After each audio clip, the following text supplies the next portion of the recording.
Good afternoon.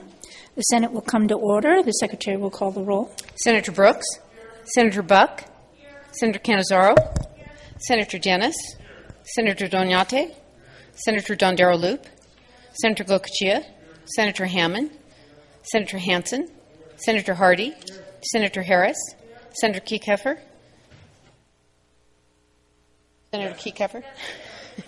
Senator Lang, Senator Neal, Senator Orenshaw, Senator Pickard, Senator Ratty, Senator Scheibel, Senator Sievers-Gansert, Senator Settlemeyer, Senator Spearman.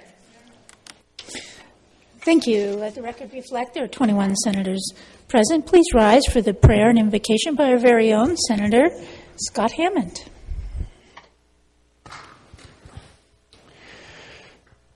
Our Heavenly Father, we are grateful and humbled to be here this day. We are grateful for the opportunity to serve our constituents in this great state of Nevada. We are also grateful that we are able to have this association one with another on this body. I'm grateful for the opportunity to work together, to look at the situations in our state and find solutions to them, and to work collaboratively. We are grateful to have such wonderful and tremendous people surrounding us, our staff that performs much of the work on our behalf, many hours that they put in. We're so grateful to be here this day, on deadline day, thinking over each and every one of these potential important bills. And we pray that we will be thoughtful and mindful of each other, our constituents, and the job that we have to do. Bless us this day to remember who we are and what we're supposed to be about doing. Thank Thee again for all the wonderful blessings in our lives. In the name of Jesus Christ, amen. Thank you. Please remain standing for the Pledge of Allegiance. I pledge allegiance to the flag of the United States of America and to the republic for which it stands, one nation, under God, indivisible, with liberty and justice for all. Thank you. You may be seated. Order of business number 3, reading and approval of the journal. By previous order of the Senate, the reading of the journal is dispensed with, and the President and Secretary are authorized to make the necessary corrections and additions. Order of business number 6, messages from the Assembly. Assembly Chamber, Carson City, April 19, 2021. To the Honorable Senate, I have the honor to inform your Honorable Body that the Assembly in this day passed as amended a variety of Assembly bills that are noted on the first agenda. Carol Ayala-Sala, Assistant Chief Clerk of the Assembly. End of messages. Thank you. Order of business number 8, waivers and exemptions. Notice of exemption, April 20th, 2021. The Fiscal Analysis Division, pursuant to Joint Standard Rule 14.6, has determined the eligibility for exemption of Senate Bills numbers 347, 380, and 390. Signed, Wayne Thorley, Fiscal Analysis Division. End of notices. Thank you. Order of business number 9, motions, resolutions, and notices. Senator Lang has approved the addition of Senator Doñate as a primary sponsor of Senate Bill 329. Thank you. Senator Cannizzaro. Thank you, Madam President. I move that we take Senate Bills 381, 263, 314, and 320 and place them on the last agenda for this legislative day. On the general file of the last agenda? Yes. Thank you. You have heard the motion. All those in favor signify by saying yea. Opposed, nay. Motion carries. Senator Cannizzaro. Thank you, Madam President. I move that we take Senate Bills 170 and 407 from their place on general file and place them on the Secretary's desk. Thank you. You have heard the motion. All those in favor signify by saying yea. Opposed, nay. Motion carries. And that concludes order of business number 9. Thank you. Order of business number 10, introduction, first reading and reference. Senate Bill number 20 by Assembly Committee on Revenue revises provisions relating to transferable tax credits for film or other productions. Refer to Revenue and Economic Development. Senate Bill 42 by Assembly Committee on Judiciary makes various changes relating to criminal law and criminal procedure. Refer to Judiciary. Senate Bill 58 by Assembly Committee on Judiciary makes changes relating to authority and duties of Attorney General. Refer to Judiciary. Senate Bill 129 by Assemblyman Roberts revises provisions governing campaign finance. Refer to Legislative Operations and Elections. Assembly Bill 132 by Assemblyman Flores, etc., and Senator Doñate establishes provisions relating to custodial interrogations of children. Refer to Judiciary. Assembly Bill 141 by Assemblyman Watts revises provisions relating to sealing of records of summary evictions. Refer to Judiciary. Assembly Bill 143 by Assemblywoman Krasner, etc., Senator Spearman, etc., establishes provisions concerning victims of human trafficking. Refer to Judiciary. Assembly Bill 148 by Assemblywoman Peters, etc., revises provisions governing mining, referred to natural resources, Assembly Bill 181 by Assemblywoman Peters, revises provisions relating to mental health, referred to Health and Human Services, Assembly Bill 201 by Assemblywoman Gonzalez, etc., and Senator Doñate, etc., revises provisions relating to informants, referred to Judiciary, Assembly Bill 406 by Assembly Committee on Judiciary, revises provisions relating to collection of child support, referred to Judiciary, Assembly Bill 414 by Assemblywoman O'Neill, revises provisions governing the transfer of real property pursuant to a deed becoming effective upon the death of a grantor, referred to Revenue and Economic Development. End of Assembly Bills. Thank you. Senator Ratty. Thank you, President. I move that the Assembly bills be referred to the committees as read. Thank you. Senator Ratty has moved that the Assembly bills be referred to the committees as listed and as read. Are there any objections to the referral? If not, so ordered. And that concludes order of business number 10. Thank you. Order of Business 13, General File. Senate Bill number 4, introduced by Senate Committee on Government Affairs, revises provisions relating to imposition of certain penalties by ordinance for certain violations relating to fireworks. People State of Nevada, represented in the Senate Assembly, do enact as follows. Section 1, Section 1. Thank you. Are there any amendments to the bill as a whole? There are none. Section 3, this act becomes effective upon passage and approval. End of bill. Thank you. Remarks from the floor. Senator Warrenshaw. Thank you, President. Senate Bill 4 clarifies that criminal or civil penalties, or both, may be imposed for violation of an ordinance that regulates the sale, use, storage, and possession of fireworks. The bill provides that a civil penalty imposed may not exceed $10,000 for a single violation and requires the consideration of certain factors in determining the amount and category of civil and criminal penalties. Finally, the bill provides that civil penalties may not be imposed on a person who has received a license or permit pursuant to the ordinance, and that the ordinance does not apply to a child under 18 years of age unless that child has been emancipated by a court. Thank you. Further remarks? All right. Hearing none, the Secretary will open the roll.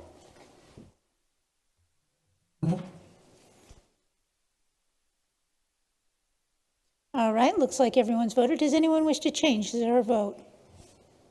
All right. The Secretary will close the roll. The vote on Senate Bill 4 is 18 in favor, 3 against. The bill having received a constitutional majority is declared passed. Order the Assembly. Senate Bill number 18, introduced by Senate Committee on Growth and Infrastructure, revises provisions governing penalties for certain violations relating to public utilities. The people of the State of Nevada, represented in the Senate Assembly, do enact as follows. Section 1 to Section 1.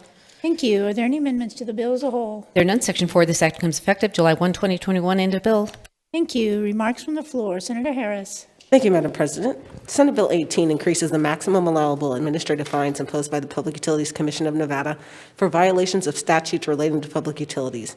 The maximum amounts are increased for both daily fines and a fine for a series of violations. The bill also authorizes an administrative fine for the submittal of information that is materially false or misleading and which the person knew or should have known using reasonable care was materially inaccurate. If the PUCN determines certain violations are willful and knowing or detrimental to public health and safety, the measure allows for higher maximum fines. The measure also increases the allowable administrative fine from $500 to $50,000 for certain violations of Chapter 704 of the Nevada Revised Statutes and for failure to obey orders, decisions, or regulations of the PUCN. Senate Bill 18 adds to the factors the PUCN must take into consideration when determining the amount of an administrative fine to ensure it is proportional to the violation. The additional factors include, but are not limited to, willfulness, potential impacts on health and safety, financial or economic benefits, any history of noncompliance, and the amounts of fines previously assessed for similar violations. Thank you. Further remarks? All right. Hearing none, the Secretary will open the roll.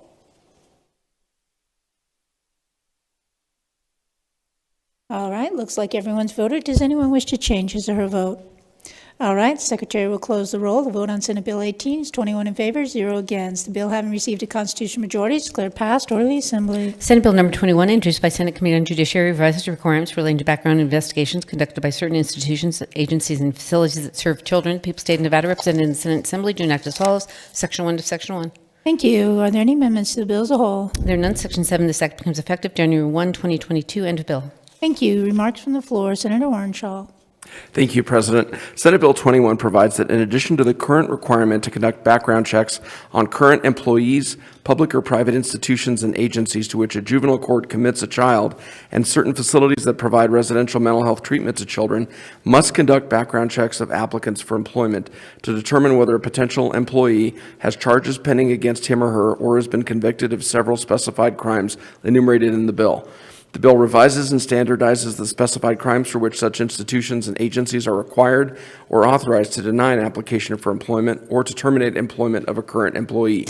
An institution or agency may waive the prohibition on hiring an applicant who has been convicted of a specified crime if the agency adopts and applies an objective weighing test whereby certain mitigating factors are considered. An agency may not waive the prohibition against hiring an applicant who has been convicted of a specified crime without applying the test, and an agency decision is not appealable.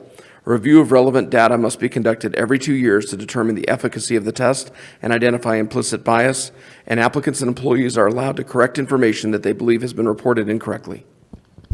Thank you. Further remarks? All right, hearing none, the Secretary will open the roll. All right, looks like everyone's voted. Does anyone wish to change his or her vote?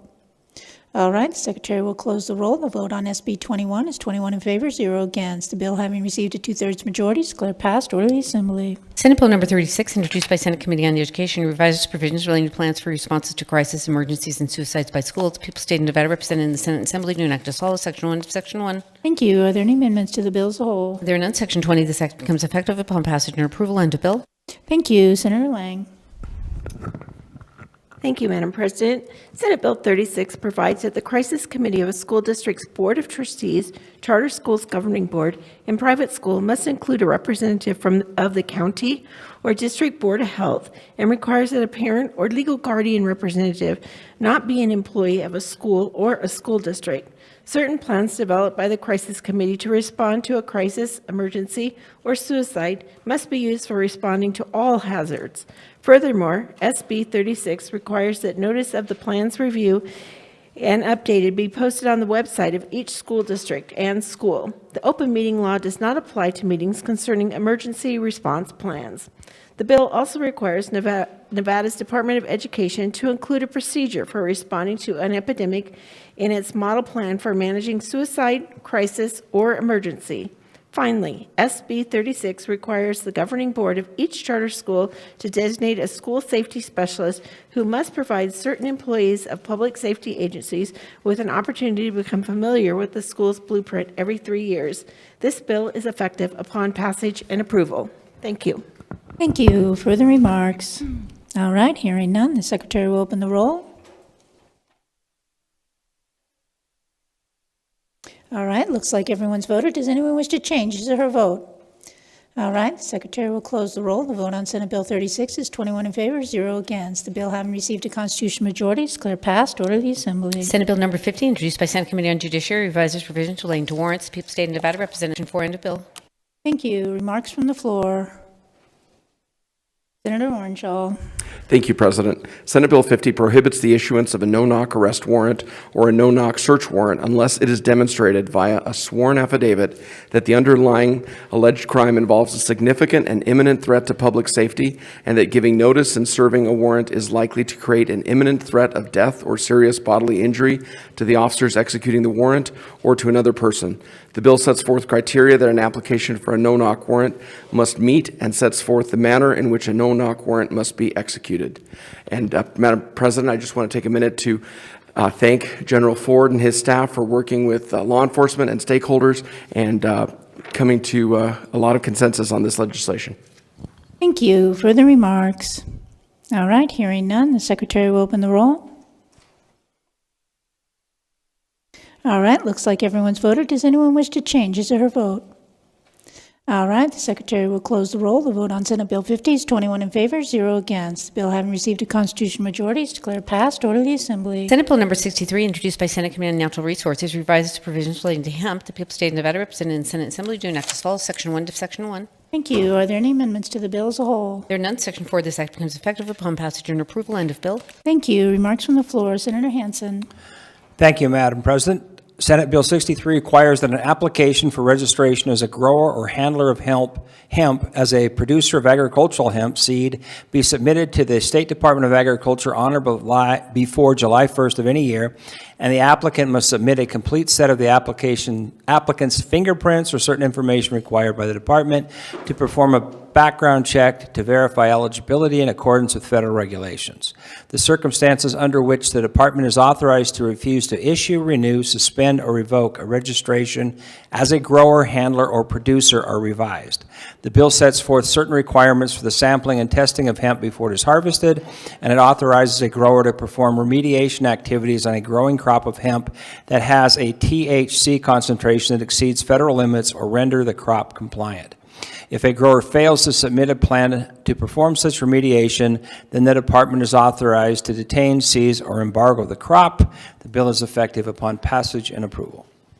Thank you. Further remarks? All right, hearing none, the secretary will open the roll.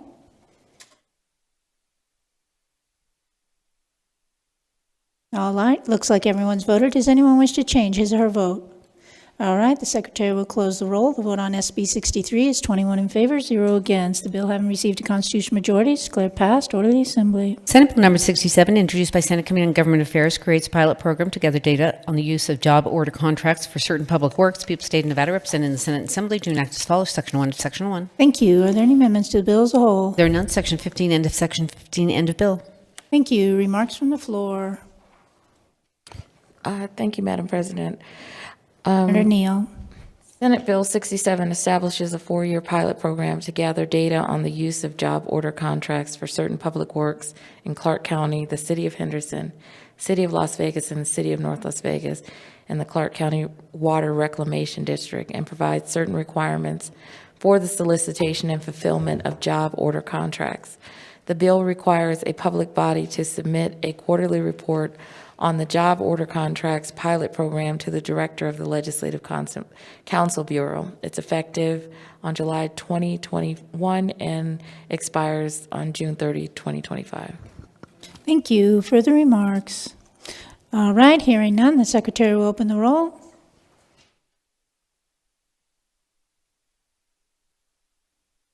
All right, looks like everyone's voted. Does anyone wish to change his or her vote?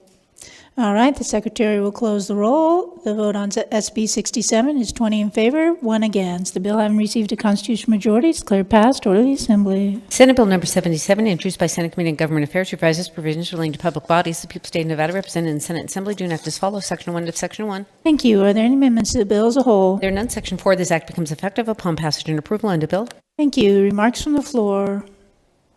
Senator Gokachia. Thank you, Madam President. Senate Bill 77 exempts from the requirements of the open meeting law certain meetings conducted by a public body for the purpose of engaging in pre-decisional and deliberative discussions relating to an action under the National Environmental Policy Act, also NEPA, that was put in effect in 1969. The bill requires that any such closed meeting discussions must occur before the federal agency publicly releases the document addressing the action under NEPA and begins the corresponding public comment period. And number 2, be required by the federal agency to be kept confidential under the Memorandum of Understanding or other agreement. This bill is effective on passage and approval. I urge you to support the bill. You need cooperating agency status under federal law that requires an MOU for a local government to enter into an EIS or pre-scoping of a federal project. And again, the federal law requires that you have an MOU and that it be kept confidential. This really will allow for more than, say, one board member or a staffer to be attending these meetings, and we'll really open it up because at the point the record of decision comes forward, then it becomes public. Thank you. Urge your support. Thank you. Further remarks? All right, hearing none, the secretary will open the roll. All right, looks like everyone's voted. Does anyone wish to change his or her vote? All right, the secretary will close the roll. The vote on SB 77 is 21 in favor, 0 against. The bill having received a constitutional majority is declared passed. Order the assembly. Senate Bill number 94, introduced by Senator Settlemyre, provides for an unlocked gate does not, in and of itself, constitute a public nuisance. The people of the State of Nevada, represented in the Senate Assembly, do enact as follows. Section 1 of Section 1. Thank you. Are there any amendments to the bill as a whole? There are none. Section 7, end of Section 7, end of bill. Thank you. Remarks from the floor. Senator Settlemyre. Thank you, Madam President. Senate Bill 94 provides that an unlocked gate by itself does not constitute a nuisance. The bill becomes effective on October 1st, 2021. The bill was necessary to correct some problems with the previous bill we had on this subject where it created a confusion within some of the DAs. This kind of clarifies that. I urge you to support it. Thank you. Thank you for the remarks. All right, hearing none, the secretary will open the roll. All right, looks like everyone's voted. Does anyone wish to change his or her vote?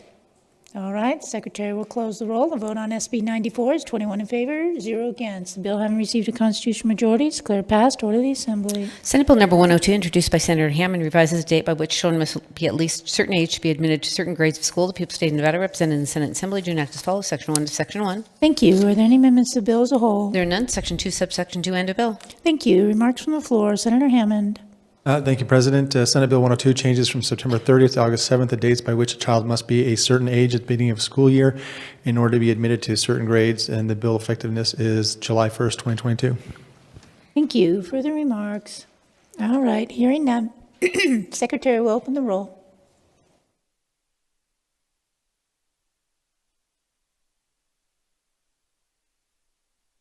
All right, looks like everyone's voted. Does anyone wish to change his or her vote? All right, the secretary will close the roll. The vote on Senate Bill 102 is 21 in favor, 0 against. The bill having received a constitutional majority is declared passed. Order the assembly. Senate Bill number 112, introduced by Senator Hansen, exempts certain products from the treatment of certain animals from regulation under state law. The people of the state of Nevada, represented in the Senate Assembly, do enact as follows. Section 1 to Section 1. Thank you. Are there any amendments to the bill as a whole? There are none. Section 6, this act becomes effective upon passage and approval. End of bill. Thank you. Remarks from the floor. Oh, Senator Settlemeyer.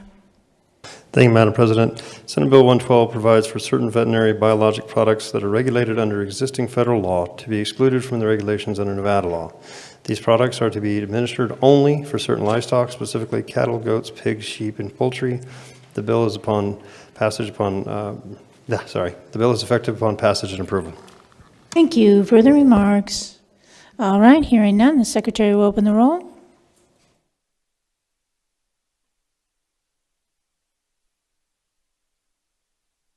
All right, looks like everyone's voted. Does anyone wish to change their vote? All right, the secretary will close the roll. The vote on Senate Bill 112 is 21 in favor, 0 against. The bill having received a constitutional majority is declared passed. Order the assembly. Senate Bill number 114, introduced by Senators Gokochia, etc., authorizes food that contains certain components of hemp to be produced or sold at certain food establishments under certain circumstances. People of the state of Nevada, represented in the Senate Assembly, do enact as follows. Section 1 of Section 1. Thank you. Are there any amendments to the bill as a whole? There are none. Section 7, subsection 2, and a bill. Thank you. Remarks from the floor. Senator Gokochia. Thank you, Madam President. Senate Bill 114 revises various provisions concerning hemp and the operation of food establishment at which food is not prepared or served for immediate consumption for the purpose of authorizing foods that contain an approved hemp component to be produced or sold at such a food establishment under certain circumstances.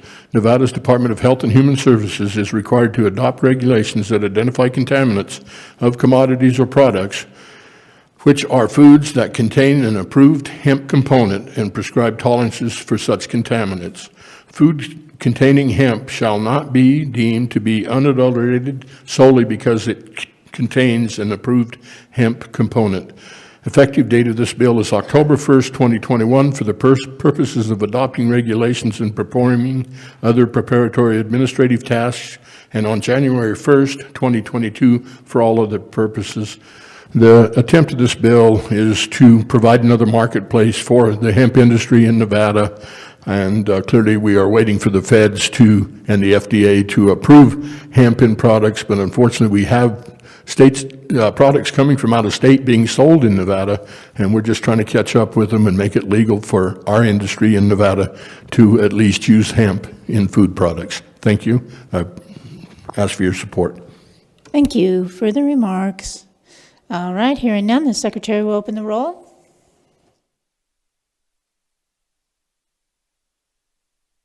All right, looks like everyone's voted. Does anyone wish to change his or her vote?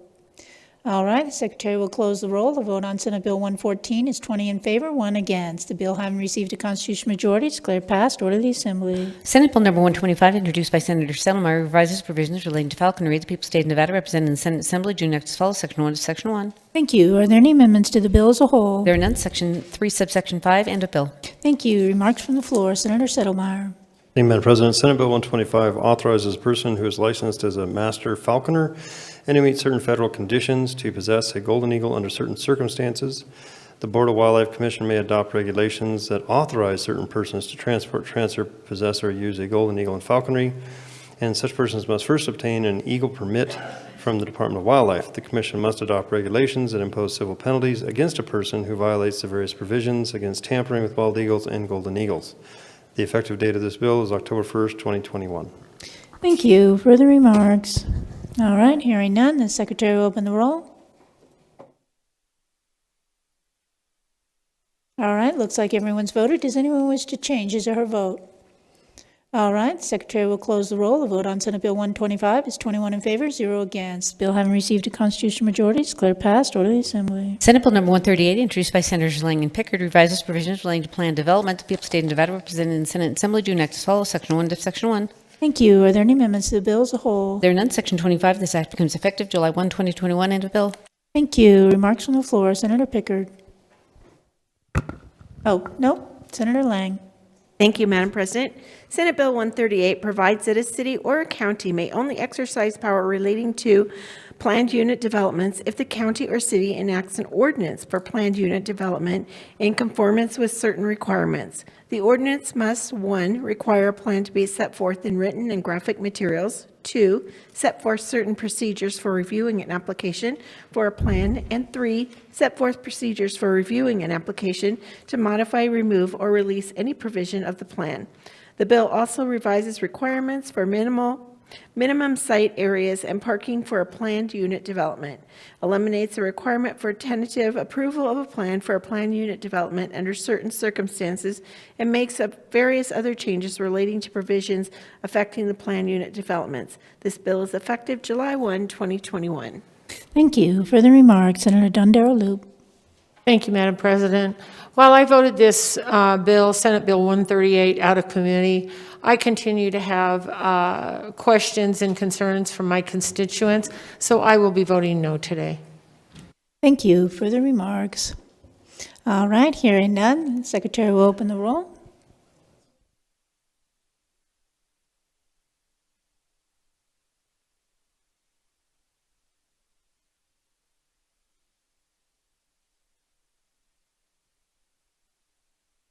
All right, looks like everyone's voted. Does anyone wish to change his or her vote? All right, the Secretary will close the roll. The vote on Senate Bill 138 is 19 in favor, 2 against. The bill having received a constitutional majority is declared passed. Order the Assembly. Senate Bill number 143, introduced by Senator Harris, etc., and Assemblywoman Hanson and Krasner, revises provisions relating to the care of children. The people of the state of Nevada, represented in the Senate Assembly, do enact as follows, Section 1 of Section 1. Thank you. Are there any amendments to the bill as a whole? There are none. Section 3, subsection 3, end of bill. Thank you. Remarks from the floor. Senator Harris. Thank you, President. Senate Bill 143 expresses the legislature's intent to protect and promote a parent or guardian's right to raise his or her children, protect a parent or guardian's decision to allow his or her children time to engage in unsupervised activities, and acknowledge that minorities and impoverished families are disproportionately subject to intervention concerning their children and deserve equitable treatment under the law. The bill clarifies that a person does not commit abuse, neglect, or endangerment of a child solely because the person allows a child to take part in independent activities, which are to be defined in regulation by the Division of Child and Family Services of the Department of Health and Human Services. The bill also clarifies that neglect, treatment, or maltreatment of a child occurs if the circumstances exist because of the faults or habits of the person responsible for the child's welfare. Thank you. Further remarks? All right, hearing none, the Secretary will open the roll. All right, looks like everyone's voted. Does anyone wish to change his or her vote? All right, Secretary will close the roll. The vote on Senate Bill 143 is 21 in favor, 0 against. The bill having received a constitutional majority is declared passed. Order the Assembly. Senate Bill number 150, introduced by Senators Harris, etc., makes change to provisions relating to housing. The people of the state of Nevada, represented in the Senate Assembly, do enact as follows. Section 1 of Section 1. Thank you. Are there any amendments to the bill as a whole? There are none. Section 9, this act becomes effective January 1, 2024. End of bill. Thank you. Remarks from the floor. Senator Harris. Thank you, President. Senate Bill 150 requires the governing body of a county whose population is 100,000 or more, or a city whose population is 150,000 or more, to designate zoning districts where a tiny house may be located as follows. 1, at least one zoning district in which a tiny house may be located and classified as an accessory dwelling unit. 2, at least one zoning district in which a tiny house may be located and classified as a single-family residence. And 3, at least one zoning district in which a tiny house may be located in a tiny house park. The bill also provides that all smaller counties and cities must designate at least one of these zoning districts where a tiny house may be located. Finally, the bill authorizes the governing body of a county or city to set forth additional requirements for tiny houses and tiny house parks. Thank you. Further remarks? All right, hearing none, the Secretary will open the roll.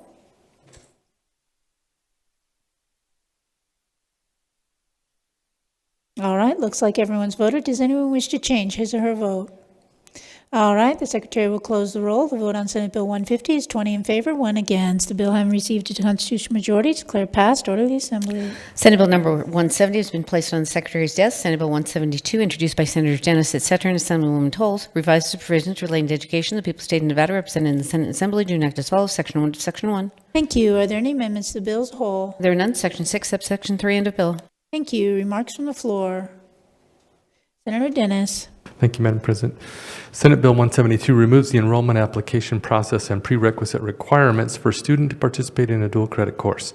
The bill also removes provisions relating to cooperative agreements to offer dual credit courses and instead requires each school district and charter school to establish a dual credit program or partner with another district or charter school with an established dual credit program, whereby a student may enroll in such a course at a higher education institution.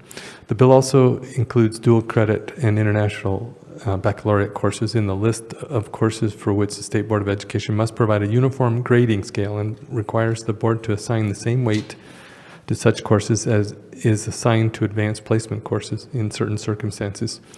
Furthermore, SB 172 requires the Board of Trustees of a school district and the governing body of a charter school to report certain information relating to dual credit programs to the legislature in odd-numbered years. The content of the report must be prescribed in collaboration with various education stakeholders. Finally, SB 172 requires the Legislative Committee on Education to study dual credit programs during the 21-22 interim. The provisions concerning a uniform grading scale for certain courses is effective upon passage and approval for purposes of adopting regulations and performing other administrative tasks on July 1st, 2022, and on July 1st, 2022 for all other purposes. Provisions regarding the removal of cooperating agreements and the establishment of dual credit programs and the reporting of certain information relating to such programs are effective upon passage and approval for purposes of adopting regulations and performing other administrative tasks, and on July 1st, 2021 for all other purposes. All other provisions are effective upon passage and approval. Thank you. Further remarks? All right, hearing none, the Secretary will open the roll.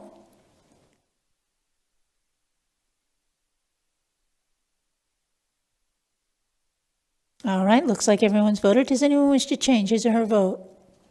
All right, the Secretary will close the roll. The vote on Senate Bill 172 is 21 in favor, 0 against. The bill having received a constitutional majority is declared passed. Order the Assembly. Senate Bill number 176, introduced by Senate Committee on Legislative Operations and Elections, revises provisions relating to the Commission to Study Governmental Purchasing. The people of the state of Nevada, represented in the Senate Assembly, do enact as follows. Section 1 of Section 1. Thank you. Are there any amendments to the bill as a whole? There are none. Section 3, this act becomes effective July 1, 2021. End of bill. Thank you. Remarks from the floor.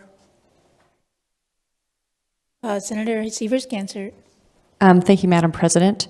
Senate Bill 176 expands the scope of study for the Commission to Study Governmental Purchasing to include best practices for awarding contracts to companies that represent the diversity of the state or that are located within the community served by the governing body awarding the contract. The measure also authorizes the Commission to request for each regular session of the legislature the drafting of not more than one legislative measure which relates to matters within the scope of the Commission. The effective date is July 1st, 2021. Thank you. Further remarks? All right, hearing none, the Secretary will open the roll.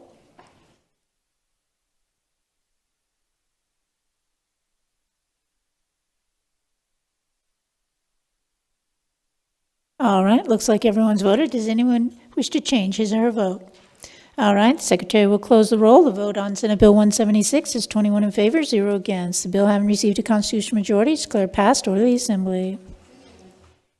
Senate Bill number 181, introduced by Senators Gokachia, et cetera, and Assemblywoman Titus, et cetera, revises provisions relating to alcohol and drug counselors of the people of the state of Nevada represented in the Senate Assembly. Do enact as follows, Section 1 to Section 1. Thank you. Are there any amendments to the bill as a whole? There are none. Section 2, subsection 2, and of bill. Thank you. Senator Gokachia. Thank you, Madam President. Senate Bill 181 consolidates the postgraduate counseling program requirements for licensure as a clinical alcohol and drug counselor into a single program consisting of at least 3,000 hours. The bill allows a licensed clinical professional counselor who meets certain requirements to be licensed as a clinical alcohol and drug counselor. The bill also reduces from 4,000 to 3,000 hours the minimum of supervised counseling of persons with alcohol and other substance use disorders that are required for licensure as an alcohol and a drug counselor. This bill is effective October 1st, 2021. The need is out there for these counselors. Please support the bill. Support availability of counselors without sacrificing competency. Thank you. Thank you. Further remarks? All right, hearing none, the Secretary will open the roll. All right, looks like everyone's voted. Does anyone wish to change his or her vote? All right, the Secretary will close the roll. The vote on Senate Bill 181 is 21 in favor, 0 against. The bill having received a constitutional majority is declared passed. Order the Assembly. Senate Bill number 201, introduced by Senate Committee on Health and Human Services, requires the licensing of pharmaceutical sales representatives of the people of the state of Nevada represented in the Senate Assembly. Do enact as follows, Section 1 to Section 1. Thank you. Are there any amendments to the bill? I have amendment number 261, proposed by Senate Committee on Health and Human Services. Thank you. Senator Ratty. President, I move to dispense with the reading of the amendment. Thank you. If there are no objections, so ordered. Senator Ratty. Thank you, President. I move to adopt Amendment 261 to Senate Bill 201. Thank you. You've heard the motion. Are there any remarks? Senator Ratty. Amendment 261 to Senate Bill 201 provides fees to apply for, reinstate, or renew a license as a pharmaceutical sales representative must be not less than $500 and not more than $800. Money collected as fees must be used to cover the cost of licensing and regulating pharmaceutical sales representatives for purposes relating to the improvement of transparency concerning the cost of prescription drugs, and money in the account does not revert to the state general fund at the end of any fiscal year. Thank you. Further remarks? All right, hearing none. All those in favor signify by saying yay. 1 minute recess. Oh, I'm sorry. I will give you a 1 minute recess back. Time is precious. I'm hanging on to that. All right. All those in favor signify by saying yay. Opposed, nay. Motion carries. Are there any further amendments to the bill? There are none. All right. Senator Brooks. Now, thank you, Madam President. I move that we re-refer Senate Bill 201 to Committee on Finance.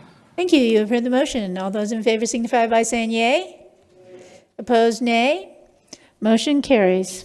Senate Bill number 203, introduced by Senator Tondero Loop, et cetera, revises provisions relating to civil actions involving certain sexual offenses. The people of the state of Nevada represented in the Senate Assembly do enact as follows, Section 1 to Section 1. Thank you. Are there any amendments to the bill as a whole? There are none. Section 5, this act becomes effective upon passage and approval. End of bill. Thank you. Senator Tondero Loop, remarks from the floor. Thank you, Madam President. Senate Bill 203 sets a 30-year statute of limitations on commencing a civil action to recover damages for sexual abuse or exploitation that occurred when the plaintiff was less than 18 years of age and for injuries suffered by a victim of pornography involving minors.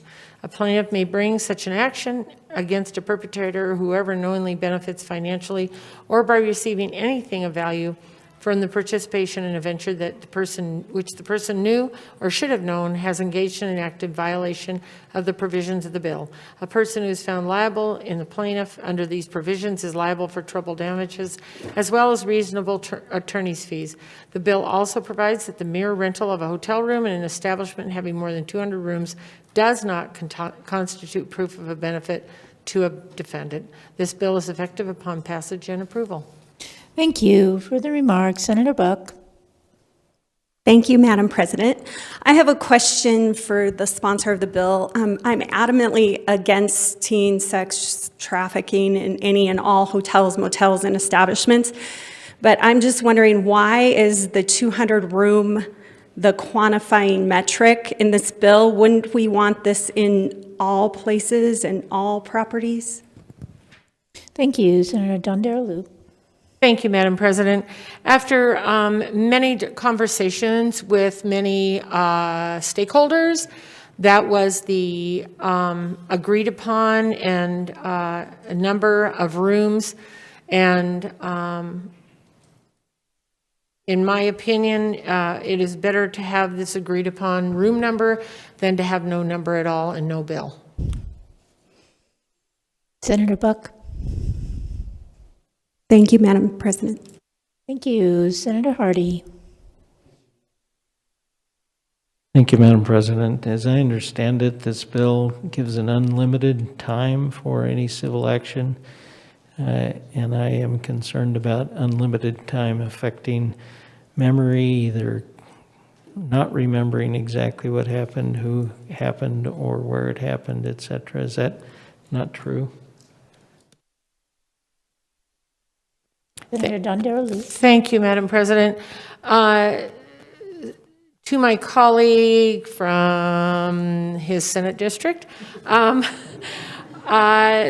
30-year statute of limitations on commencing the civil action, I believe, is what you are referring to, but I would also tell you that to suggest that anyone who has had the trauma of sexual abuse could not or would not or might not remember is totally inaccurate. Thank you. Thank you, Senator Hardy. Thank you, Madam President. I think studies show that memories change, and I think that this is problematic. Thank you. Thank you, Senator Hansen. Thank you, Madam President. I will be voting no on this. I certainly, like everybody in this room, want to do everything we can to stop these sorts of horrible practices. However, this is a civil action versus criminal, and consequently, the preponderance of the evidence is the standard that will be used. And current statute of limitations is still 20 years, which is extensive. So because of the relatively low bar of proof in a civil action, I think this is just unfair to people that could potentially be accused of these things. And also the 200-room cap, let's be honest, this was to let the big casinos off the hook. And this while I agree with the chair, I'd rather have something rather than lose it altogether. I do think that we got to be careful, that we still have to protect people's essential rights. When you're accused of something, you should have a reasonable opportunity to defend yourself. And when you leave this almost open-ended 30 years or more, it's unfair potentially to people who are accused of it. As one of my colleagues mentioned, this is the trial lawyer's meal ticket for the next who knows how long. So while I agree with everybody, I want to stop the practice. I think we got to be a little bit careful, especially when it comes to civil versus criminal actions. Thank you, Madam President. Thank you, Senator Hansen. Senator Dondarello. Thank you, Madam President. I want to clarify that this sets a 30-year statute of limitations. It's not 30 years or whatever. And also that these are young women who have been either sexually abused, or young men, by the way, who have been sexually abused. And when they grow up, they may not get out of that sex trafficking or that sexual abuse situation until they are adults. And so this allows them civil action. Thank you. Further remarks? All right, hearing none, the Secretary will open the roll.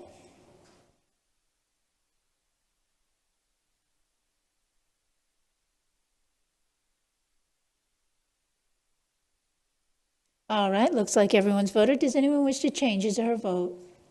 All right, the Secretary will close the roll. The vote on Senate Bill 203 is 18 in favor, 3 against. The bill, having received a constitutional majority, is declared passed. Order of the Assembly. Senate Bill number 217, introduced by Senator Severs-Gansers, revises provisions related to applied behavior analysis. The people of the state of Nevada, represented in the Senate Assembly, do enact as follows. Section 1 to Section 1. Thank you. Are there any amendments to the bill as a whole? There are none. Section 101, subsection 4, end of bill. Thank you. Remarks from the floor. Senator Severs-Gansers.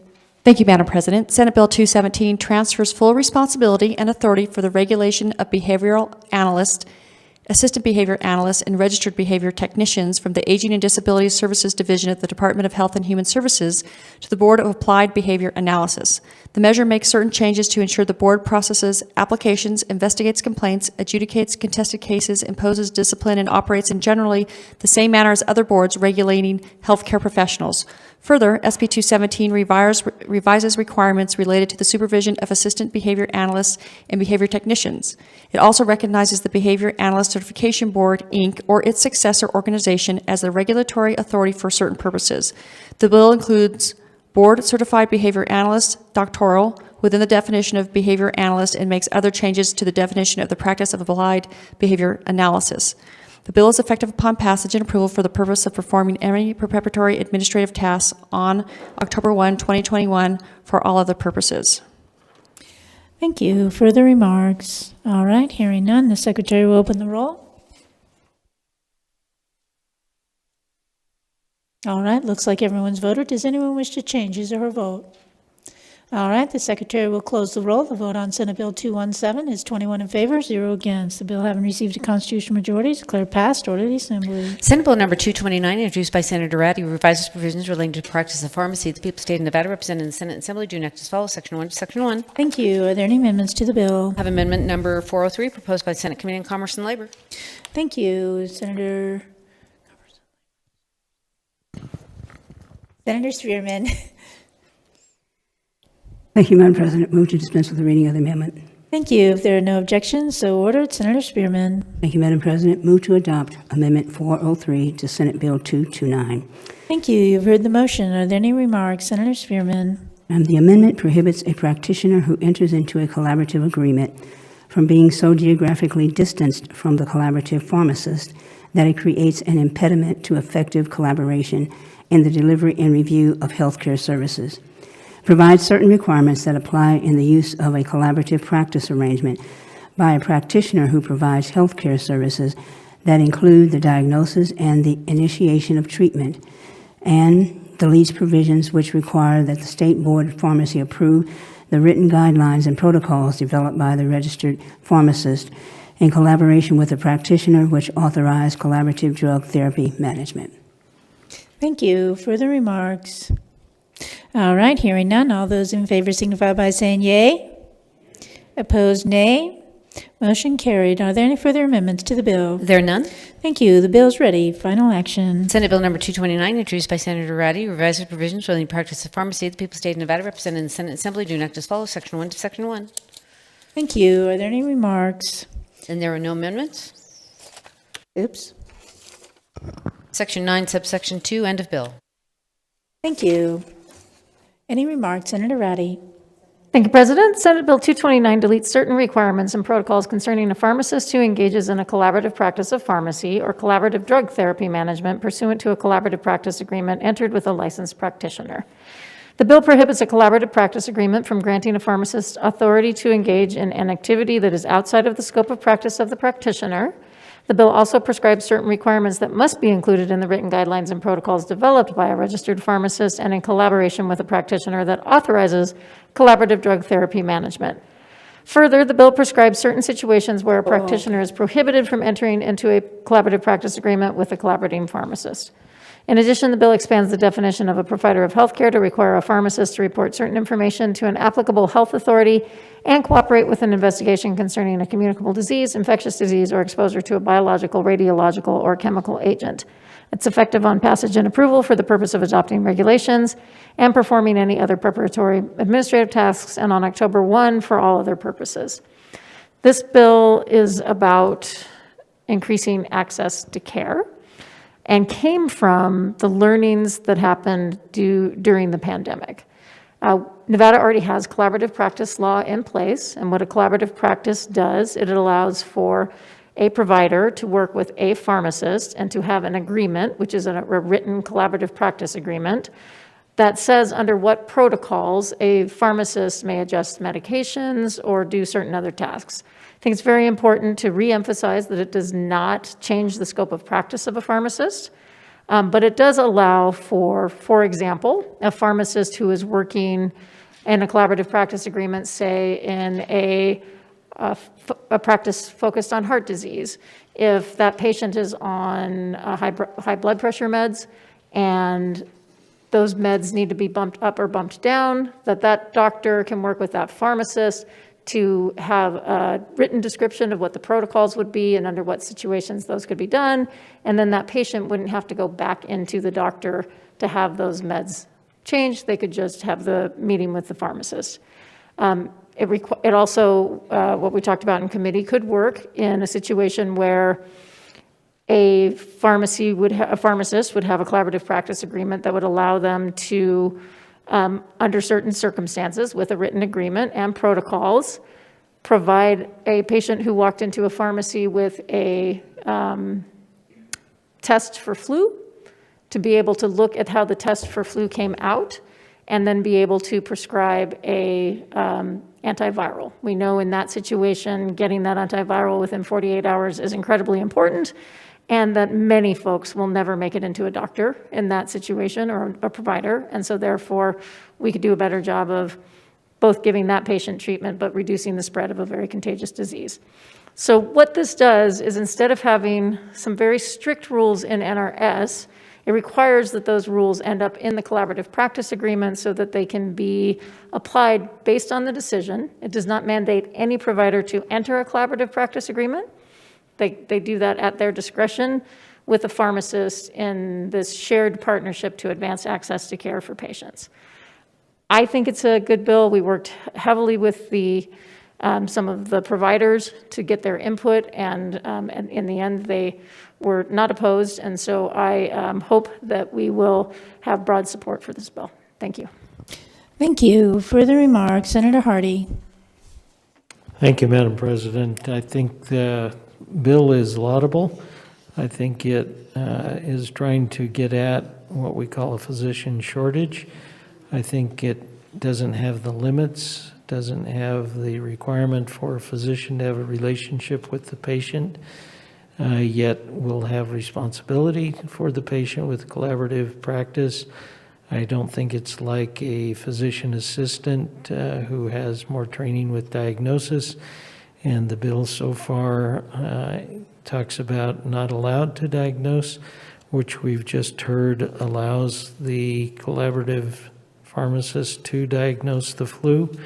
And just because you have a flu test doesn't mean you have only the flu, and doesn't have a reporting requirement, a look by the practitioner at how many charts per week or per month that you're going to do. So I think it has holes enough that I will not be supporting this. Thank you, Madam President. Thank you. Senator Pickard. Hey, Madam President, just a question to the sponsor. I was approached over the weekend and then today by practitioners who suggested that there's no requirement for regulation limiting or making specific requirements of the collaborative practice agreements, but those are strictly between the physicians and the pharmacists. Is that the case? Or do we have regulatory structure that guides the contents of those agreements? Thank you. Senator Reddy.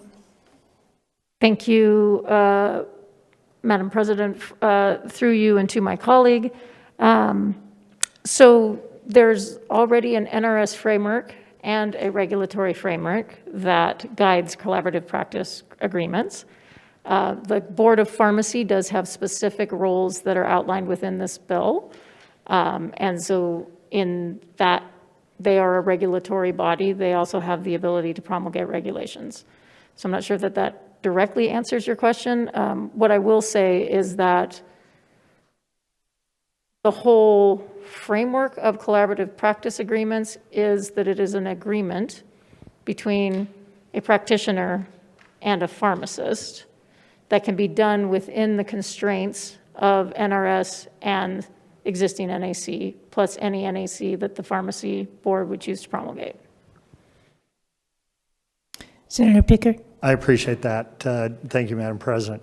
And Thank you for that response. I guess the question that has arisen in my mind today is that if there's no guidance within that regulatory framework as to the contents of the collaborative agreements, then it's really up to the market participants to decide whether or not it's in their financial interest to enter into those collaborative agreements.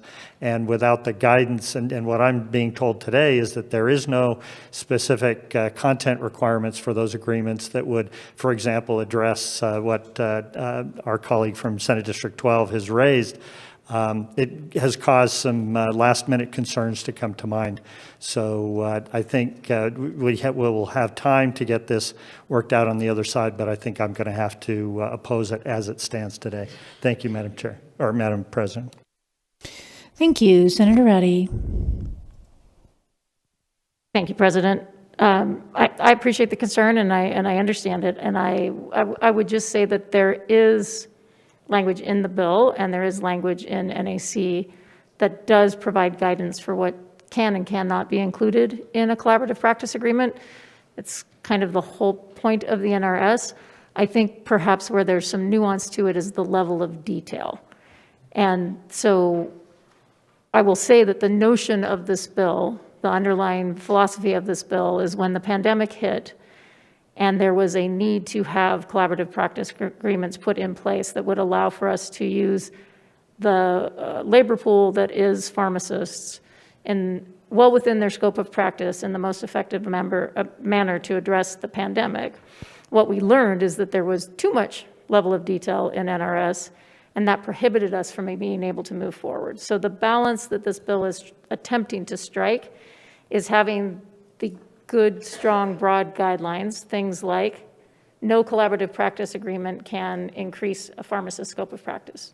It's just not allowed. So that level of detail is in there, but not the level of detail that would prohibit, say, the kidney example or the cancer example or the flu example from being put in place with the specific protocols, the specific details that are appropriate to that situation.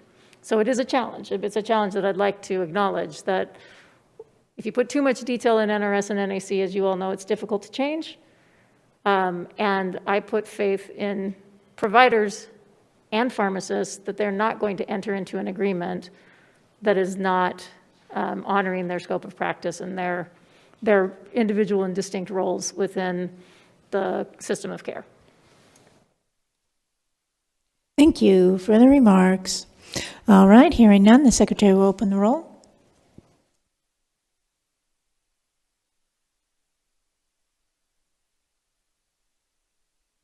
All right, looks like everyone's voted. Does anyone wish to change his or her vote? All right, the Secretary will close the roll. The vote on Senate Bill 229 is 17 in favor, 4 against. The bill having received a constitutional majority is declared passed. Order the Assembly. Senate Bill number 253, introduced by Senator Settlemyre, revises provisions relating to alarm systems. The people of the state of Nevada represented in the Senate Assembly do enact as follows. Section 1 to Section 1. Thank you. Are there any amendments to bills whole? There are none. Section 4 into Section 4 into bill. Thank you. Remarks from the floor. Senator Settlemyre.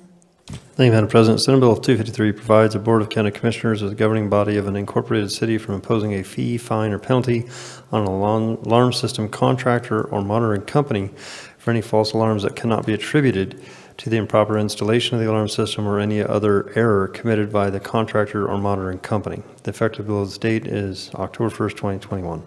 Thank you. Further remarks? All right, hearing none, the Secretary will open the roll.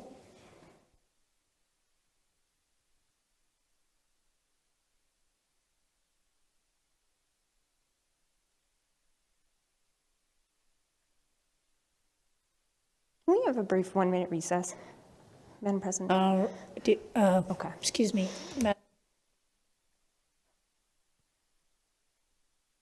We need to just wait for the vote.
All right, looks like everyone's voted. Does anyone wish to change his or her vote? All right, the secretary will close the roll. The vote on Senate Bill 253 is 18 in favor, 3 against. The bill having received a constitutional majority is declared passed. Orderly assembly. Senate Bill number Can we 254. get a 1-minute recess? Yes, 1 minute recess.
All right, we are back in session. We are on the first agenda. We are on order of business 13. We are on Senate Bill 254. Senate Bill number 254, introduced by Senator Neal, revises provisions on discrimination in housing in the people's state of Nevada, represented in the Senate Assembly, due next as follows, Section 1 to Section 1. Thank you. Are there any amendments to the bill as a whole? There are none. Section 45, subsection 3 under bill. Thank you. Remarks from the floor. Senator Dondero Loop. No, it's me. I believe it's Senator Neal. I'm sorry, Senator Neal. Thank you, Madam President. Senate Bill 254 revises various provisions relating to discrimination in housing. Specifically, the bill establishes new procedure and requirements with respect to investigation and hearings regarding complaints to the Nevada Equal Rights Commission alleging an unlawful discriminatory practice in housing, and revises the prohibited practices that constitute an unlawful discriminatory practice in housing in Nevada.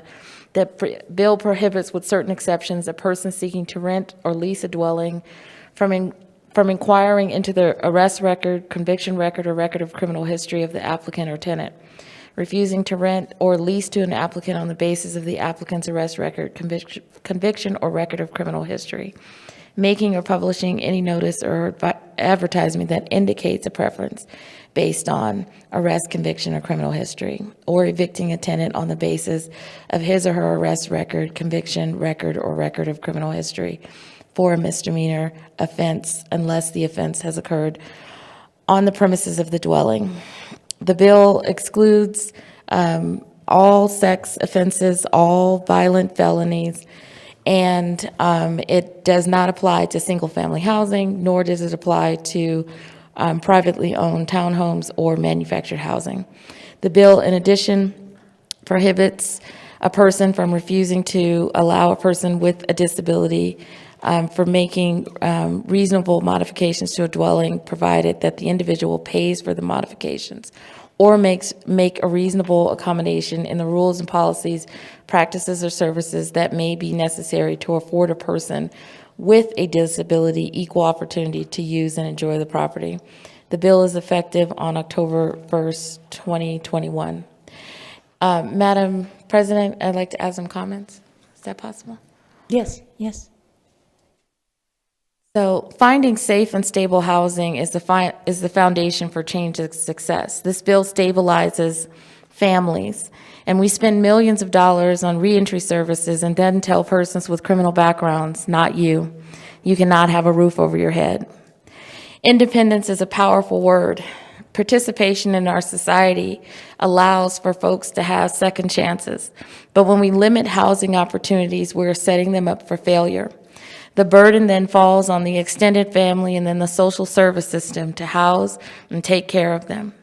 It is time that Nevada moves into the space where we actually stand behind our words of second chances for citizens who have either served their time or who have not been further criminalized within the system and are not currently in jail.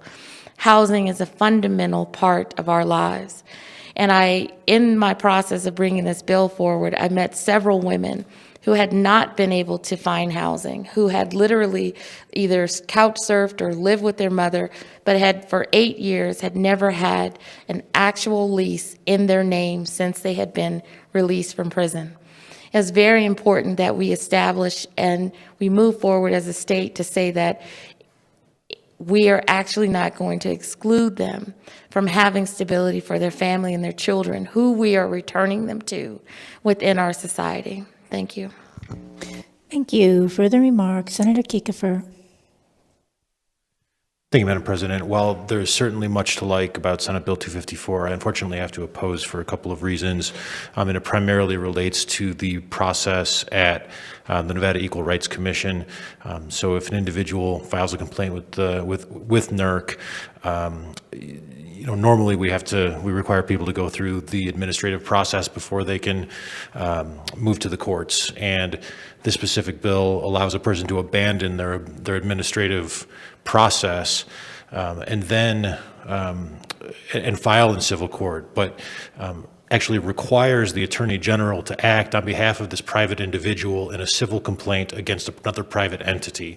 So we're taking the Chief Law Enforcement Officer of the state and making them private civil litigation counsel in a private matter, which I think is just inappropriate and not the right role for the Attorney General of the state of Nevada. For that matter, I will oppose.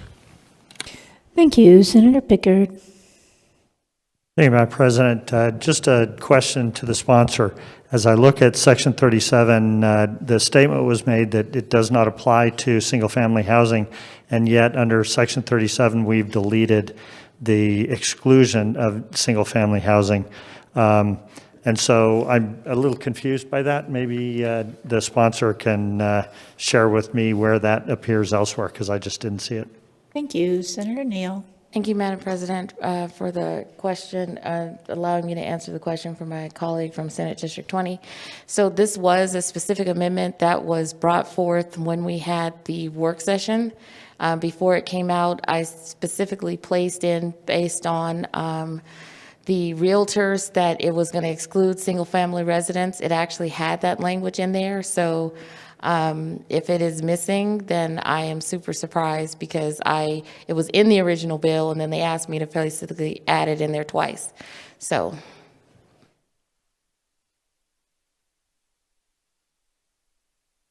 Senator Pickard.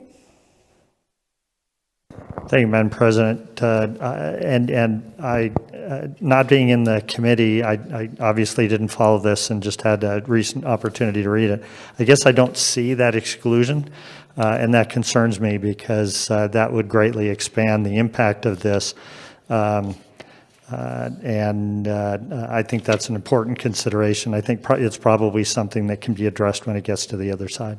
Thank you, Madam President. Thank you. Further remarks? All right, hearing none, the Secretary will open the roll.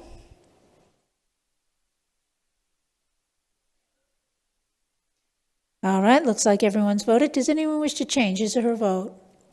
All right, the Secretary will close the roll. The vote on Senate Bill 254 is 12 in favor, 9 against. The bill, having received a constitutional majority, is declared passed. Order the Assembly. Senate Bill number 259, introduced by Senator Dennis, revises provisions relating to operators of tow cars. The people of the state of Nevada, represented in the Senate and Assembly, do enact as follows. Section 1 to Section 1. Thank you. Are there any amendments to the bill? I have amendment number 123, proposed by the Senate Committee on Growth and Infrastructure.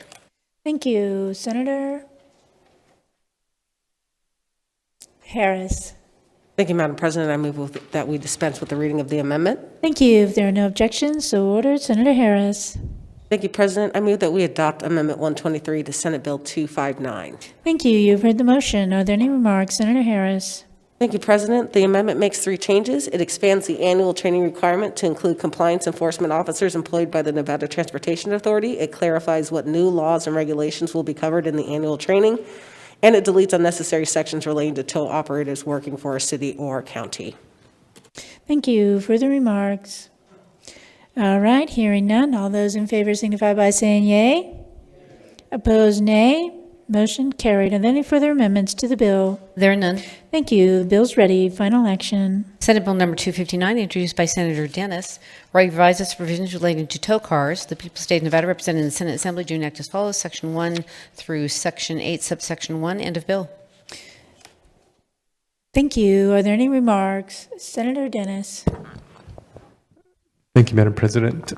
This bill requires the tow car operators to receive training every time new legislation and regulations come, and it also requires the staff, the investigators at the Nevada Transportation Authority to also receive the same training on new legislation that comes forward that pertains to the transportation industry. Thank you. Further remarks? All right, hearing none, the secretary will open the roll.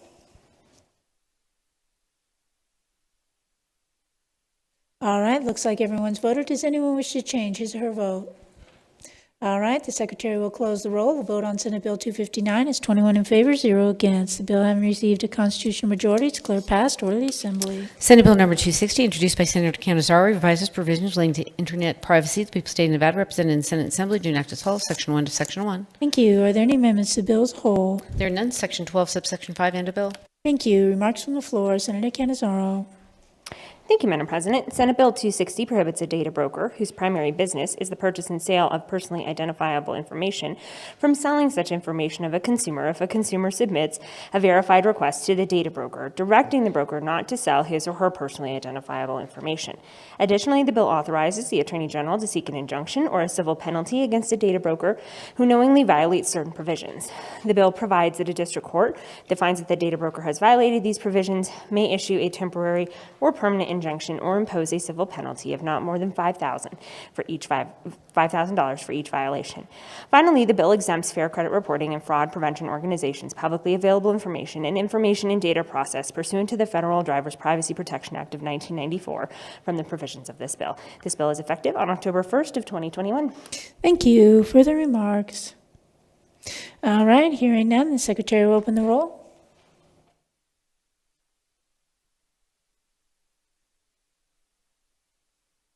All right, looks like everyone's voted. Does anyone wish to change his or her vote?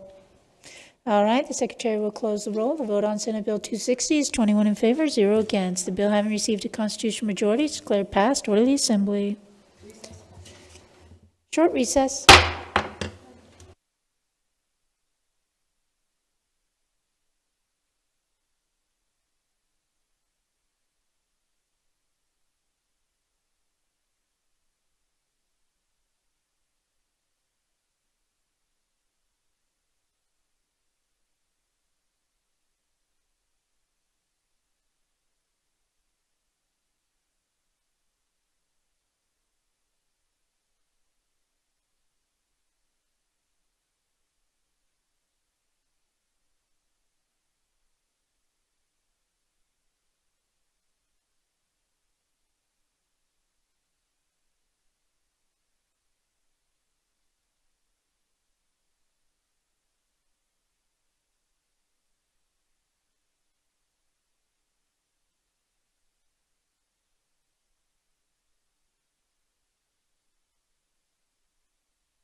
All right, we are back from recess. We are on the first agenda. We are on order of business 13. We are on Senate Bill 283.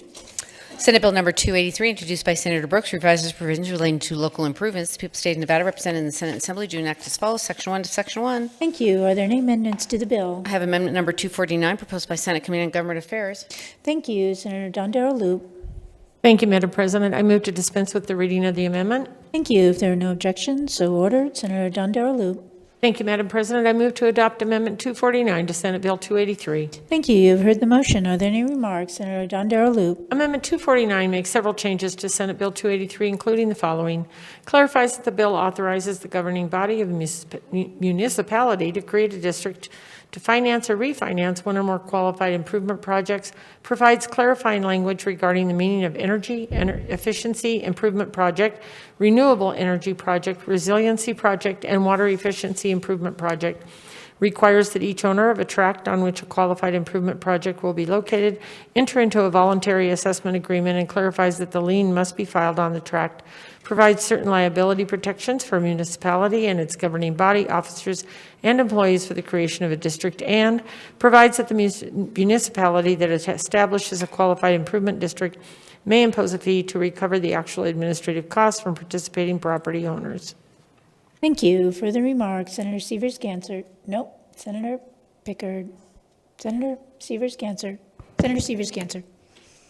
Thank you, Madam President. I have a question on the bill, well, I guess on the amendment that we have right now. I just needed a clarification. I'm not sure if this is the right time to ask. If it's on the amendment, yes, please go ahead. Okay. And so in looking at Section 11, it talks about how you have to get, that a property owner has to voluntarily provide written consent. But then when there's actually a lien is on the tract. And so a tract is typically a large piece of land, but you have individual property owners who have to voluntarily agree to this. And so I guess I'm trying to figure out if you have a neighborhood, if all the property owners have to agree for the tract to be, I guess, assessed, to have an agreement and for the assessment. Senator Dondero Loop. Thank you, Madam President. I would like to phone a friend right in front of me. Thank you. Call a friend. Senator Brooks. Thank you, Madam President. Section 11, the bill in its entirety as amended, is meant to apply to the individual property owner in the tract. And so the assessment would be on the individual property from the one property owner. Senator Severs-Gansert. Thank you. When I'm reading this, it looks like permission is granted by a property owner, but then what's filed with the county is at the tract level. So it's just not reading exactly right to me. Senator Brooks.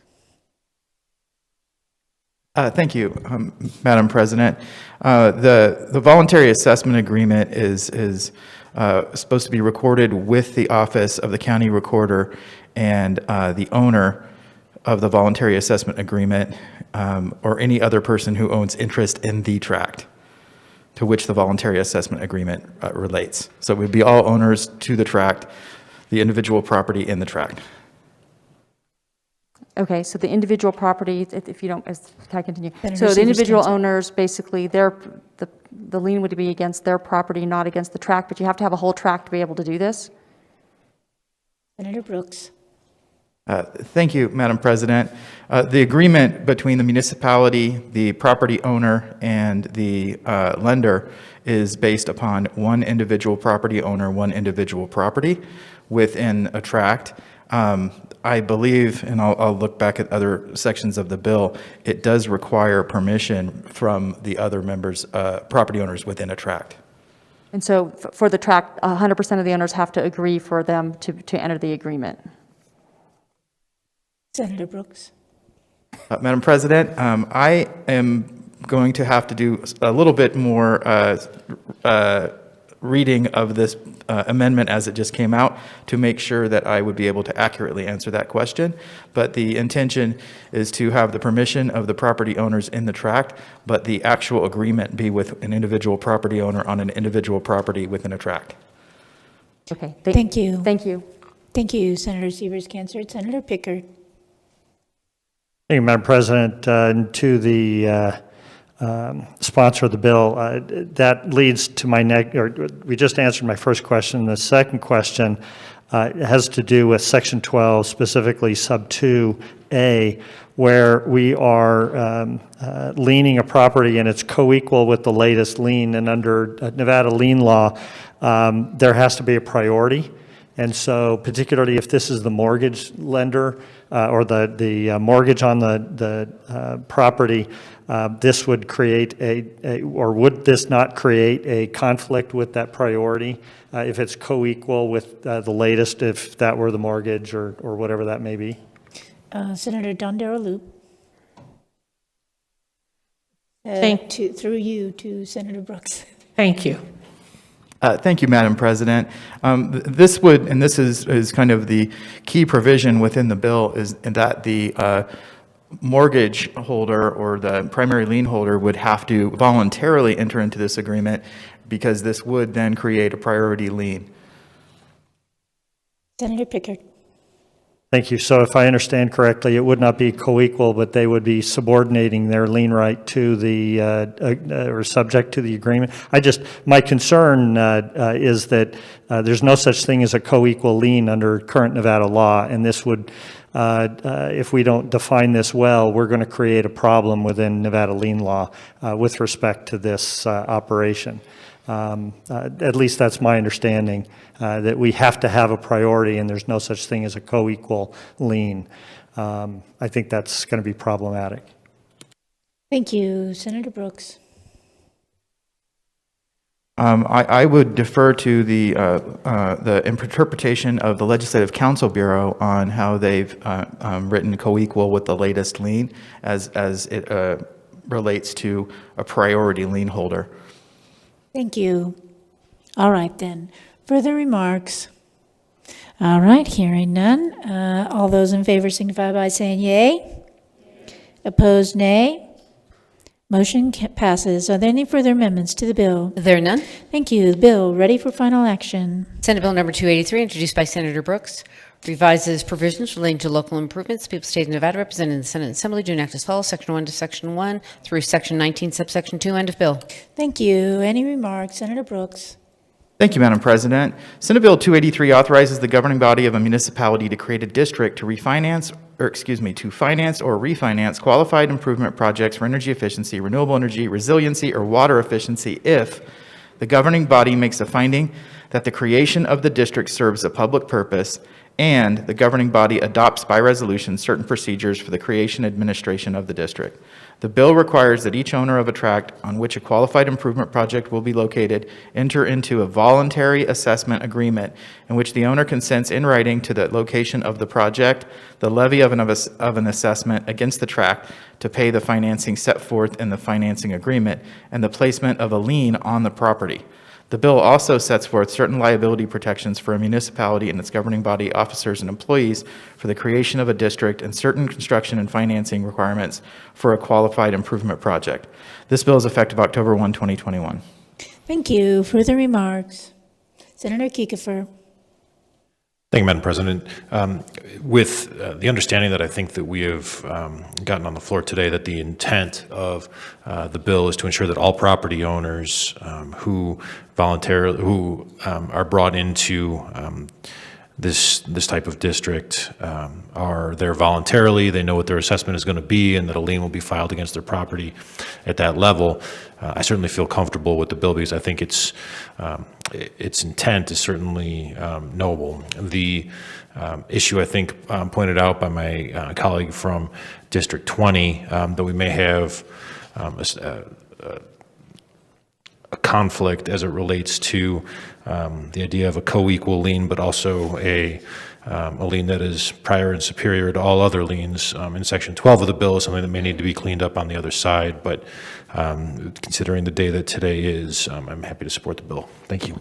Thank you. Further remarks? All right, hearing none, the Secretary will open the roll. All right, looks like everyone's voted. Does anyone wish to change his or her vote?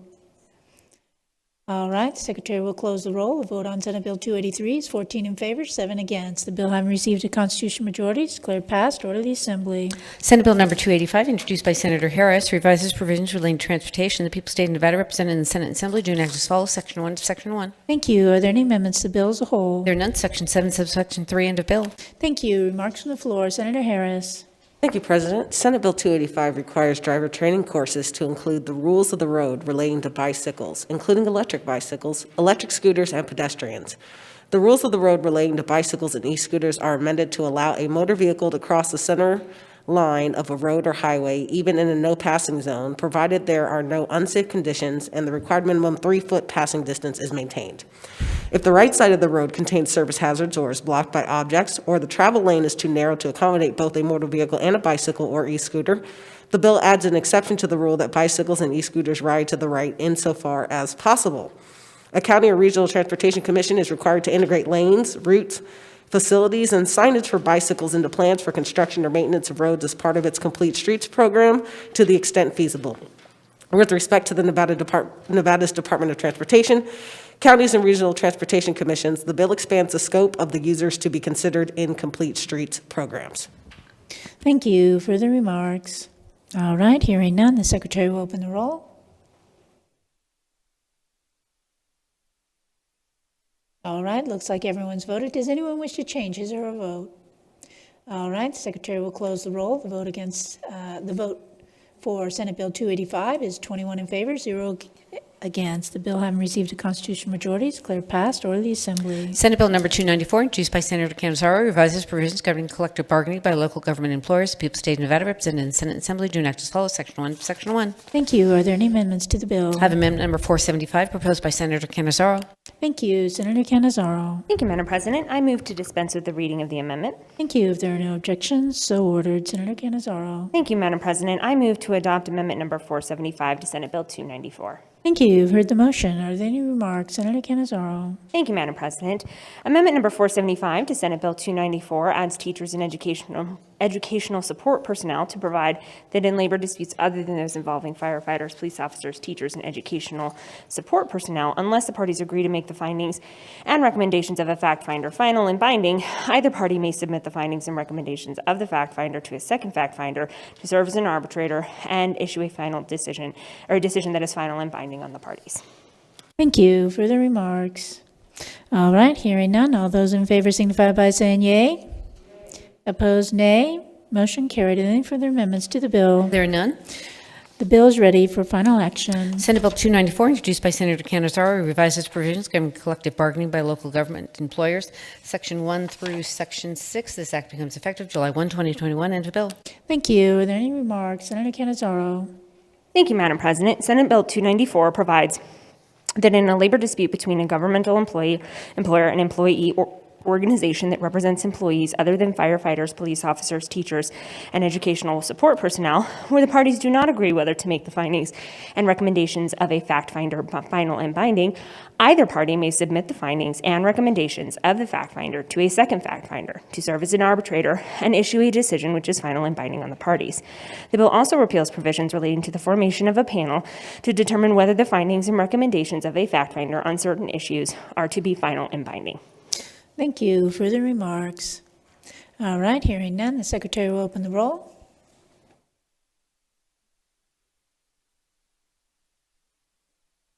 All right, looks like everyone's voted. Does anyone wish to change his or her vote?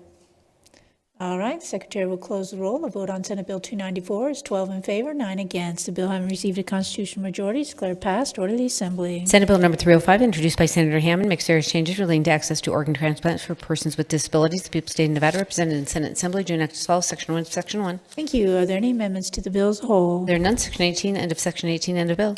Thank you. Remarks from the floor. Senator Hammond. Thank you, President. Senate Bill 305 makes various changes related to access to organ transplants for individuals with disabilities. Specifically, it prohibits healthcare providers, medical facilities, facilities with a dependent, the Department of Corrections, city or county jails, and those who provide medical services to incarcerated individuals from taking certain actions related to organ transplants solely on the basis of a person's disability.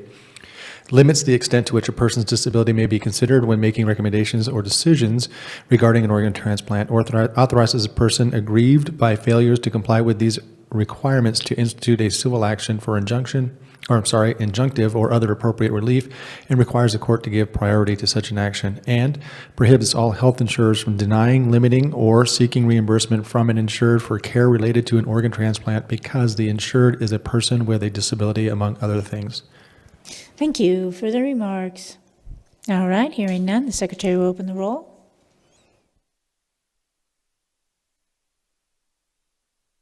All right, looks like everyone's voted. Does anyone wish to change his or her vote? All right, secretary will close the roll. The vote on Senate Bill 305 is 21 in favor, 0 against. Bill having received a constitutional majority is declared passed. Order the assembly. Senate Bill number 307, introduced by Senator John Darrell Loop, revised provisions relating to sale of alcoholic beverages. The people of the state of Nevada, represented in the Senate Assembly, do enact as follows, Section 1 to Section 1. Thank you. Are there any amendments to the bill as a whole? There are none. Section 8, this act becomes effective July 1, 2021. End of bill. Thank you. Remarks from the floor. Senator John Darrell Loop. Thank you, Madam President. Senate Bill 307 makes various changes to the regulation of brew pubs, craft distilleries, suppliers, and wholesalers. The bill requires a supplier to approve any assignment, sale, or transfer of a wholesaler's stock or assets within 30 days after receiving a notice of transaction, if the person to be substituted under the terms of the franchise meets certain reasonable standards. The bill expands certain provisions imposed on suppliers by prohibiting certain conduct in relation to wholesalers. In addition, the bill authorizes a person who operates one or more brew pubs to manufacture, sell an additional 20,000 barrels of malt beverages to a wholesaler located outside of the state, subject to periodic auditing by the Department of Taxation. Further, Senate Bill 307 requires that a person who possesses, sells, or transports liquor be duly designated by the supplier or have purchased the liquor from certain authorized sources. Finally, the bill provides that a person who enters the state with 1 gallon or less alcoholic beverage per month for household or personal use is exempt from licensing requirements. This bill is effective on July 1st, 2021. Thank you. Further remarks? Senator Settlemyre. Thank you, Madam President. I appreciate all the hard work that my colleague did on Senate Bill 307. I know there's still some things out there that are being discussed, and at this time I support the bill. Hopefully we can continue to work on it on the other side. I urge everyone to support it at this time. Thank you. Thank you. Further remarks? All right, hearing none, the secretary will open the roll. All right, looks like everyone's voted. Does anyone wish to change his or her vote? All right, the secretary will close the roll. The vote on Senate Bill 307 is 21 in favor, 0 against. Bill having received a constitutional majority is declared passed. Order the assembly. Senate Bill number 308, introduced by Senator John Darrell Loop, provides for the establishment of a work-sharing program to people of the state of Nevada, represented in the Senate Assembly, do enact as follows, Section 1 to Section 1. Thank you. Are there any amendments to the bill as a whole? There are none. Section 22, subsection 2, end of bill. Thank you. Remarks from the floor. Senator John Darrell Loop. Thank you, Madam President. Senate Bill 308 requires the administrator of the Employment Security Division of the Department of Employee Training and Rehabilitation to establish a work-sharing program to the extent that funds are available. Eligible employees who meet certain requirements and whose usual weekly hours have been reduced by an employer are authorized to receive payments for unemployment compensation benefits. An employer who wishes to participate in a work-sharing program must submit a work-sharing plan containing certain information concerning each affected unit of employees and the percentage of hours that will be reduced during the weeks covered by a work-sharing plan. In addition, work-sharing benefits must be treated in the same manner as regular unemployment compensation with respect to charges to the experience rating account of an employer. Finally, a person who has exhausted benefits from their regular unemployment compensation and a work-sharing plan may be eligible for state extended benefits. This bill is effective upon passage and approval for the purpose of adopting regulations and performing any preparatory administrative tasks, and on July 1st, 2022, for all other purposes. Thank you. Further remarks? All right, hearing none, the secretary will open the roll.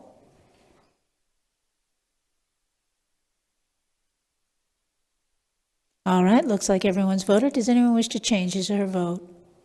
All right, the secretary will close the roll. The vote on Senate Bill 308 is 13 in favor, 8 against. The bill having received a constitutional majority is declared passed. Order the assembly. Senate Bills 314 and 320 have been placed on the general file for the last agenda. Senate Bill 328, introduced by Senator Lang, revises provisions relating to energy storage systems. The people of the state of Nevada, represented in the Senate Assembly, do enact as follows, Section 1 to Section 1. Thank you. Are there any amendments to the bill as a whole? There are none. Section 10, subsection 2, end of bill. Thank you. Remarks from the floor. Senator Lang. Thank you, Madam President. Senate Bill 328 requires the Public Utilities Commission of Nevada, or the PUCN, to reevaluate its regulations setting biennial targets for the procurement of energy storage systems based upon the most recent Integrated Resource Plan, or IRP, filed by an electric utility, and to make any necessary revisions no later than November 1, 2022. The PUCN must also submit a report to the Legislative Commission no later than November 1, 2022, regarding the reevaluation and any current or pending modifications to the target. This bill also requires that a person installing an energy storage system to hold a valid license in electrical contracting or any subclassification required by the State Contractors Board, and for installations on or after July 1, 2022, a certificate of completion of the Energy Storage and Microgrid Training and Certification Program. The ESAM tax, the ESAM tax certificate is not required for installations on residential properties as defined in the bill. Provisions regarding energy storage targets are effective upon passage and approval.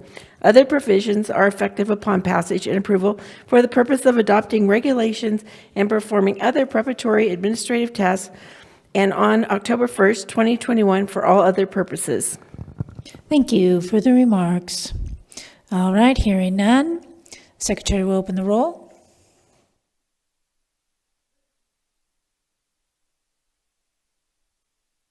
All right, looks like everyone's voted. Does anyone wish to change his or her vote?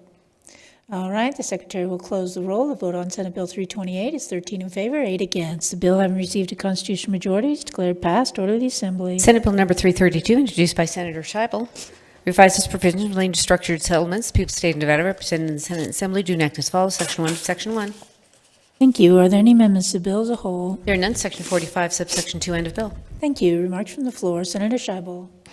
Thank you, Madam President. Senate Bill 332 replaces current statutory provisions governing structured settlements, wherein a payee transfers the right to receive payments for damages from a tort claim or workers' compensation claim to a structured settlement purchase company. These companies are required to register with the Consumer Affairs Division of the Department of Business and Industry and obtain a surety bond or other guarantee in the amount of $50,000. The bill also sets forth prohibitions against certain behavior by these companies and their employees and provides a private right of action to payees in the event a person engages in prohibited activities. The bill sets out filings a company must make and findings a court must make before a transfer can occur. The bill also sets forth the rights of interested parties after a transfer has occurred and protections for payees. The bill applies only to transfer agreements entered into on or after October 1st, 2021. Thank you. Further remarks? All right, hearing none, the Secretary will open the roll.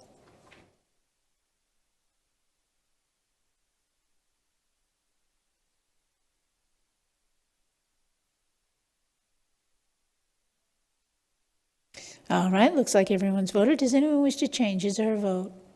All right, the Secretary will close the roll. The vote on Senate Bill 332 is 21 in favor, 0 against. The bill, having received a constitutional majority, is declared passed. Order the Assembly. Senate Bill number 346, introduced by Senator Neal, imposes a tax on retail sale of certain digital products. The people of the State of Nevada, represented in the Senate and Assembly, do enact as follows. Section 1 to Section 1. Thank you. Are there any amendments to the bill? I have amendment number 390, proposed by Senate Committee on Revenue and Economic Development. Thank you. Senator Neal. Madam President, I move to dispense with the reading of amendment number 390 to SB 346. Thank you. If there are no objections, so ordered. Senator Neal. I move that the Senate adopt amendment 390 to Senate Bill 346. Thank you. You've heard the motion. Are there any remarks? Senator Neal. Amendment 390 makes the following changes to the bill. It deletes sections 118 through 138 to remove the provisions of the bill related to the excise tax on direct-to-home satellite service. The definition of specified digital products is revised to clarify that the term does not include a provider of satellite under the federal law or cable. The meaning of digital good is revised to specify that the term does not include public or private keys when used in a transaction conducted on a blockchain. The definition of a marketplace facilitator is revised to include a provider of satellite or cable operator as defined under federal law. Provisions are added to specify that a provider of direct broadcast satellite service or cable operator as defined in federal law is considered to be a marketplace facilitator under certain circumstances. The distribution of revenue from the specified digital products, which is allocated to counties, is revised to specify that the revenue is distributed to the county to which the underlying retail sale is deemed to take place in the bill. Thank you. Further remarks? All right, hearing none. All those in favor signify by saying yea. Opposed, nay. Motion carried. Any further amendments to the bill? There are none.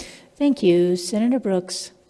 Thank you, Madam President. I move that we re-refer Senate Bill 346 to Senate Finance Committee. Thank you. You have heard the motion. All those in favor signify by saying yea. Opposed, nay. Motion carries. Senate Bill number 347, introduced by Senator Scheibel, revises the provisions governing sexual misconduct in institutions of Nevada System of Higher Education. The people of the state of Nevada, represented in the Senate Assembly, do enact as follows, Section 1 to Section 1. Thank you. Are there any amendments to the bill? I have amendment number 436, proposed by Senate Committee on Education. Thank you. Senator Dennis. Madam President, I move to dispense with the reading of the amendment. Thank you. If there are no objections, so ordered. Senator Dennis. Thank you, Madam President. I move that the Senate adopt Amendment 436 to Senate Bill 347. Thank you. You've heard the motion. Are there any remarks? Senator Dennis. The amendment makes the following changes: defines or clarifies relevant terms throughout the bill, revises the membership of the Task Force on Sexual Misconduct at the institutions of higher education to include a representative of the university, a Title IX coordinator from the higher education institution, mental health professional, and a representative of the nonprofit organization or agency dedicated to addressing domestic violence and or sexual assault. 3, it provides for the development of a climate survey on sexual misconduct to be administered at higher education institutions and specified the topics that must be included in the survey. 4, it authorizes the Board of Regents to conduct a sexual misconduct survey biannually at each institution, subject to the availability of funds, and provides for the content and reporting of the survey. 5, clarifies the investigative, disciplinary, and non-disciplinary process provided in the bill. 6, clarifies how sexual misconduct policy may be provided. 7, specifies the content of the process that will be followed, including rules of evidence, notification requirements, appeals procedures, and disciplinary actions if the Board of Regents adopts a policy on sexual misconduct. 8, provides that an institution may enter into memorandum of understanding with local enforcement agencies and other entities with regard to sexual misconduct incidents and specific requirements and protocols for the MOU. It provides for and defines the duties of a confidential resource advisor, the designated victim's advocate, further provides for the response to a complainant or witness who reports an alleged incident.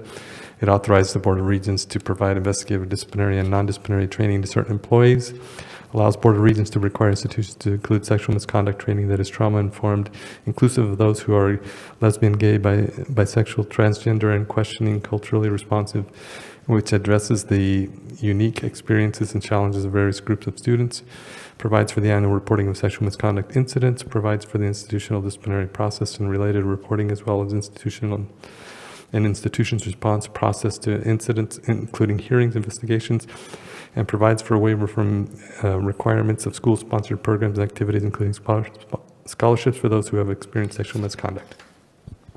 Thank you. Further remarks? All right, hearing none. All those in favor signify by saying yea. Opposed, nay. Motion carried. And any further amendments to the bill? There are none. Thank you. Senator Brooks. Thank you, Madam President. I move that we re-refer Senate Bill 347 to the Senate Finance Committee. Thank you. You have heard the motion. All those in favor signify by saying yea. Opposed, nay. Motion carries. Senate Bill number 349, introduced by Senators Orange, Hall, and Scheibel, revises provisions relating to public health. The people of the state of Nevada, represented in the Senate Assembly, do enact as follows, Section 1 to Section 1. Thank you. Are there any amendments to the bill? I have amendment number 272, proposed by Senate Committee on Natural Resources. Thank you. Senator Danyate. Thank you, Madam President. I move that we dispense with the reading of amendment number 272. Thank you. If there are no objections, so ordered. Senator Danyate. Thank you, Madam President. I move that the Senate adopt amendment number 272 to Senate Bill 349. Thank you. You've heard the motion. Are there any remarks? Senator Danyate. Thank you, Madam President. The amendment deletes the sections relating to compostable materials and instead adds the provisions that authorize the governing body of a city or county to establish an urban composting zone. The city or county may establish by ordinance the terms and conditions for the use of land owned by the city or county for the purpose of community composting. New provisions relating to urban composting zones or community composting do not apply to any contract for the exclusive franchise to provide waste services that is awarded before October 1st, 2021. A master plan adopted by a planning commission or the governing body of a county or city may include an urban composting element. Finally, the amendment clarifies that the State Board of Health and local boards of health may regulate but not prohibit the sale of unpackaged produce at farmers markets. Thank you. Further remarks? Senator Pickard. Thank you, Madam President. Just a question for the sponsor of the bill. I'm wondering if in this amendment, as we're talking about urban composting sites, if this is going to put a open-air composting facility within an urban area, and whether or not there are guidance provisions as to odor and other sanitary conditions placed on these. What kind of guidance are we giving for the governing body to follow? Senator Orenshaw. Thank you very much, President. To you and through you to my friend from Henderson. The bill and the amendment to the bill in sections 4.5 in the direction given to county governments and in section 5.5 in the direction given to cities directs that those board of county commissioners or city commissioners or city council people must by ordinance provide for a plan if they decide to do this, if they decide to go ahead and create an urban composting area, and that there must be a public hearing. So certainly I believe that those issues would be taken care of by local ordinance the same way that issues like that are dealt with landfills. Thank you. Senator Pickard. Thank you, Madam Chair. And that's exactly what I was concerned with, in that we're going to be putting a landfill for organic matter in the middle of a town instead of out at the outskirts or beyond the limits of the town as we do with landfills. Thank you, Madam President. Thank you. Senator Orenshaw. Thank you, President. Through you again to my colleague from Senate District 20. Certainly looking at our county governments, our city governments, many of them do have master plans that look at where places like landfills go, other industries that might be noisy or could have an odor with them. And while no one has a crystal ball to know what a county or a city government would do, I think it would be very unlikely that an urban composting site would be set at a place like that.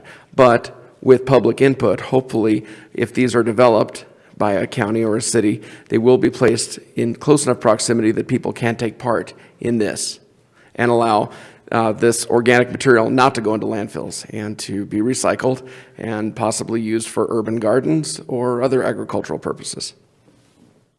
Thank you. All right. Okay, where are we? Further remarks? All right, hearing none. All those in favor signify by saying yea. Opposed, nay. Motion carried. Are there any further amendments to the bill? There are none. Thank you. Bill's ready. Final action. Senate Bill number 349, introduced by Senators Orenshaw and Scheibel, revises provisions relating to public health. People, State of Nevada, represented in the Senate and Assembly, do enact as follows: Section 1 through Section 8. End of bill. Thank you. Are there any remarks? Senator Orenshaw. Thank you, President. Senate Bill 349 authorizes a governing body of a city or county to establish an urban composting zone.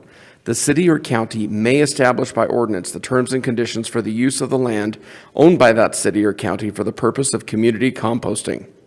The new provisions relating to urban composting zones or community composting do not apply to any contract for the exclusive franchise to provide waste services that was awarded before October 1st of this year. A master plan adopted by a planning commission or the governing body of a county or city may include an urban composting element. Additionally, the State Board of Health and local boards of health may regulate but not prohibit the sale of unpackaged produce at farmers market under this legislation. And Madam President, there was testimony in front of the Natural Resources Committee about different varying degrees of ability to compost in different parts of the state. And certainly in the southern part of the state, it's still a challenge if you want to divert your food scraps and let them be composted and recycled as opposed to going to landfill. Everyone can compost on their own if they're able to, but in terms of trying to have a place where you can take your food scraps and not have them end up in a landfill, that's something that we in our part of the state really are struggling on. A little more advanced here in the northern part of the state in terms of the availability of options for composting, but I believe that this bill will allow counties and cities to give people more options for trying to divert these food scraps from landfills that can be of great benefit to urban gardens and to other agricultural purposes. Thank you. Senator Gokachia. Thank you, Madam President, and I really support SB 349 and the components in there that deal with the packaging of the product for the farmers market. And with all due respect, I know my colleague from Senate District 21 has worked very hard on getting the composting right. Composting is still very difficult, very hard work, and it's not something you're going to do in the backyard or in a corner lot. So because of that, I will oppose the bill, and hopefully we can get it adjusted a little better on the other side. Thank you. Thank you, Senator Gokachia, although my compost is quite nice. All right, further remarks? All right, hearing none, then the secretary will open the roll.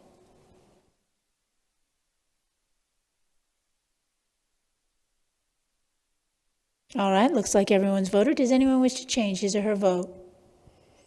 All right, secretary will close the roll. The vote on Senate Bill 349 is 13 in favor, 8 against. The bill having received a constitutional majority is declared passed. Order the assembly. Senate Bill number 370, introduced by Senate Committee on Natural Resources, revises provisions relating to food policy. The people of the state of Nevada, represented in the Senate Assembly, do enact as follows, Section 1 to Section 1. Thank you. Are there any amendments to the bill as a whole? There are none. Section 2, end of Section 2, end of bill. Thank you. Remarks from the floor. Senator Danyate. Thank you, Madam President. Senate Bill 370 requires the Director of the State Department of Agriculture to establish the Home Feeds Nevada Agriculture Food Purchase Program to supplement the supply of nutritious food that is available to persons through food banks and certain other providers in Nevada. The Director is further then required to develop a procedure through which the Director may purchase nutritious foods that are grown, produced, or processed in Nevada for distribution to food banks. The nutritious food purchase account is established in the State General Fund for deposit of any money obtained by the Director for the program. Each food bank must submit a quarterly report to the Director concerning the amount of nutritious food that was distributed by the food bank and the manner of which such distribution. The Director must submit an annual written report containing certain information to the Council on Food Security, and this bill is effective October 1st, 2021. Thank you. Further remarks? All right, hearing none, the secretary will open the roll. All right, looks like everyone's voted. Does anyone wish to change his or her vote? All right, the secretary will close the roll. The vote on Senate Bill 370 is 21 in favor, 0 against. Bill having received a constitutional majority is declared passed. Order in assembly. Senate Bill number 376, introduced by Senate Committee on Health and Human Services, revises provisions relating to child welfare. The people of the state of Nevada, represented in the Senate Assembly, do enact as follows, Section 1 to Section 1. Thank you. Are there any amendments to the bill? I have amendment number 267, proposed by Senate Committee on Health and Human Services. Thank you. Senator Ratty. Thank you, President. I move to dispense with the reading of the amendment. Thank you. If there are no objections, so ordered. Senator Ratty. Thank you. I move to adopt Amendment 267 to Senate Bill 376. Thank you. You've heard the motion. Are there any remarks? Senator Ratty. This amendment makes various changes to the disposition that must be assigned upon the conclusion of an investigation of a report concerning possible child abuse or neglect. It deems all dispositions other than substantiated to be equivalent, revises the definition of each disposition, prohibits the reporting of dispositions other than substantiated to the statewide central registry for the collection of information concerning the abuse or neglect of a child, and prohibits the release of information from the central registry regarding a report of child abuse or neglect that received a disposition other than substantiated, other than to a child welfare services agency. Thank you. Further remarks? All right, hearing none. All those in favor signify by saying yay. Opposed, nay. Motion carried. Are there any further amendments to the bill? There are none. Thank you. Bill ready. Final action. Senate Bill number 376, introduced by Senate Committee on Health and Human Services, revises provisions relating to child welfare of the people of the state of Nevada, represented in the Senate Assembly, do enact as follows, Section 1 through Section 8, subsection 2, end of bill. Thank you. Are there any remarks? Senator Orenshaw. Thank you, President. Senate Bill 376 requires child welfare agencies to assign one of the following dispositions to a report concerning possible abuse or neglect of a child upon determining that an investigation is not warranted or upon the conclusion of an investigation. The four options under Senate Bill 376 would be substantiated, unsubstantiated, what's existing in current law, and additionally, unable to locate or contact, or administrative closure.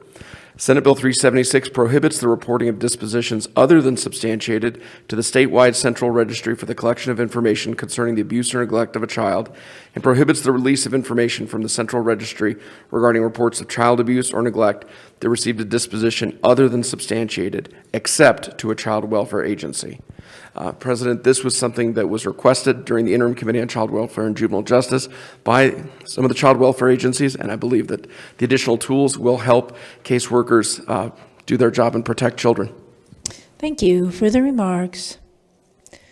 Senator Severs-Cancer. Thank you, Madam President. I just have a quick question. Under the definition of administrative closure, I have to find it now, it basically says they don't have jurisdiction. So then do they refer it to another entity that has jurisdiction, or what happens if they don't think they can address it? Thank you. Senator Orenshaw. Thank you, President. To you and through you to my colleague from Reno.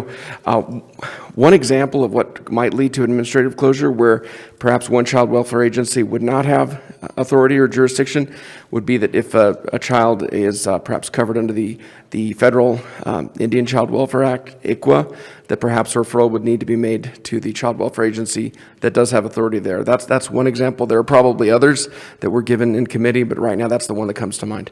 Thank you. Senator Severs-Cancer. Thank you, Madam President. So again, in most cases or all cases, is there a referral made if they don't have jurisdiction? Senator Orenshaw. Thank you, President. To you and through you to my colleague from Reno. Certainly, the child welfare agency workers, the CPS workers, are mandated reporters, and if they wouldn't have authority, then they would need to make a report to whoever does, whether it's a tribal organization or perhaps if residency might be in another county or another state. Senator Severs-Cancer. All right. Further remarks? All right. Hearing none, the Secretary will open the roll. All right. Looks like everyone's voted. Does anyone wish to change his or her vote? All right, the Secretary will close the roll. The vote on Senate Bill 376 is 21 in favor, 0 against. Bill having received a constitutional majority is declared passed. Order to the Assembly. Senate Bill number 379, introduced by Senate Committee on Health and Human Services, provides for the collection of certain data concerning providers of health care. The people of the state of Nevada represented in the Senate Assembly do enact as follows. Section 1, Section 1. Thank you. Are there any amendments to the bill as a whole? There are none. Section 40, subsection 2, end of bill. Thank you. Remarks from the floor. Senator Ratty. Senator Hardy. Thank you, Madam President. Senate Bill 379 requires the Director of the Department of Health and Human Services to establish and maintain a database of certain demographic and practice information about healthcare providers. The Director must make an electronic data request available to health professional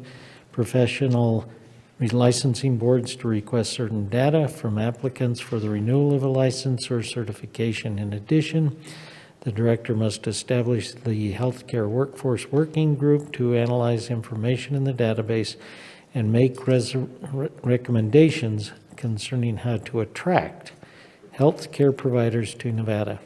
Finally, certain data from the database must be published annually, effective date July 1st. Thank you. Further remarks. Senator Hansen. Thank you, Madam President. I will be voting no on this. There's a bunch of questions in this I think are invasive and are, frankly, none of the government's business, and even though the bill does call for it to remain private, just another one of those things where we're asking people to provide information that is not relevant to their trades, and we should not be doing that. We should leave people's privacy alone. Thank you, Madam President. Thank you. Further remarks? All right, hearing none, the Secretary will open the roll.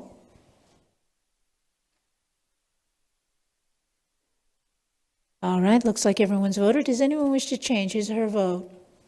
All right, the Secretary will close the roll. The vote on Senate Bill 379 is 20 in favor, 1 against. Bill having received a constitutional majority is declared passed. Order to the Assembly. Senate Bill number 380, introduced by Senate Committee on Health and Human Services, revises provisions governing the reporting of data concerning the prices of prescription drugs. The people of the state of Nevada represented in the Senate Assembly do enact as follows. Section 1 is Section 1. Thank you. Are there any amendments to the bill? I have amendment number 426 proposed by Senate Committee on Health and Human Services. Thank you. Senator Ratty. Thank you, President. I move to dispense with the reading of the amendment. Thank you. If there are no objections, so ordered. Senator Ratty. I move to adopt Amendment 426 to Senate Bill 380. Thank you. You've heard the motion. Are there any remarks? Senator Ratty. This amendment requires the Department of Health and Human Services to compile lists of prescription drugs with a wholesale acquisition cost that exceeds $40 for a course of therapy and whose wholesale acquisition cost increased by 10% or more during the preceding year or 20% or more in the immediately preceding 2 years.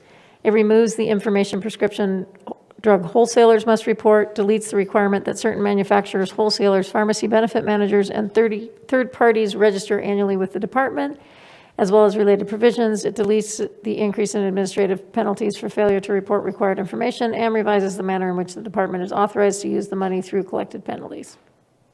Thank you. Further remarks? All right, hearing none. All those in favor signify by saying yea. Opposed, nay. Motion carried. Are there any further amendments to the bill? There are none. Thank you. Senator Brooks. Thank you, Madam President. I move that we re-refer Senate Bill 380 to the Senate Committee on Finance. Thank you. You've heard the motion. All those in favor signify by saying yea. Opposed, nay. Motion carries. Senate Bill 381 has been placed on the Senate's last agenda. And we have Senate Bill 390, introduced by Senate Committee on Health and Human Services. Provides for the establishment of statewide suicide prevention and mental health crisis hotline. The people of the state of Nevada, represented in the Senate and Assembly, do enact as follows. Section 1 to Section 1. Thank you. Are there any amendments to the bill? I have amendment number 284, proposed by Senate Committee on Health and Human Services. Thank you. Senator Ratty. Thank you, President. I move to dispense with the reading of the amendment. Thank you. If there are no objections, so ordered. Senator Ratty. Thank you. I move to adopt Amendment 284 to Senate Bill 390. Thank you. You've heard the motion. Are there any remarks? Senator Ratty. This amendment replaces references to mental health with behavioral health. It expands the surcharge imposed by the Public Utilities Commission of Nevada on each access line that provides mobile communication services or IP-enabled voice services in Nevada to also include each access line or trunk line of each customer to the local exchange of any telecommunications provider in the state. It replaces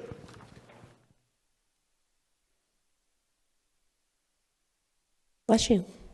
Excuse me. It replaces the capital fund for behavioral health with the Nevada Fund for Healthy Communities and clarifies how money in the fund may be used. Requires the Department of Health and Human Services to collaborate with state, regional, local, and tribal agencies and nonprofit organizations in Nevada to conduct a needs assessment and, subject to legislative authorization, award grants from the fund to state, regional, local, and tribal agencies. And it revises the process for distributing money from the fund based on the needs assessment, identified priorities, and certain other information. Thank you. Further remarks? All right, hearing none. All those in favor signify by saying yea. Opposed, nay. Motion carried. Are there any further amendments to the bill? There are none. Thank you. Senator Brooks. Thank you, Madam President. I move that we re-refer Senate Bill 390 to Senate Finance. Thank you. You've heard the motion. All those in favor signify by saying yea.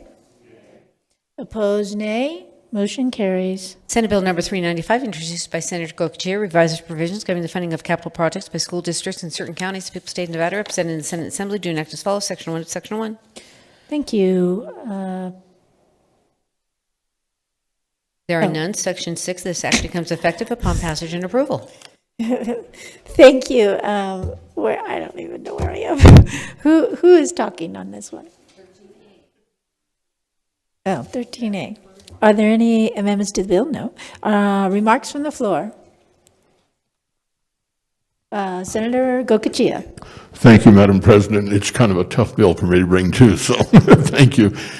Senate Bill 395 provides that if approved by the voters, the Board of County Commissioners of a county whose population is less than 45,000, currently Churchill, Esmeralda, Eureka, Humboldt, Lander, Lincoln, Mineral, Nye, Pershing, Story, and White Pine counties, shall levy a tax of not more than 25 cents on each hundred of assessed valuation of taxable property within the county for capital projects of the school district.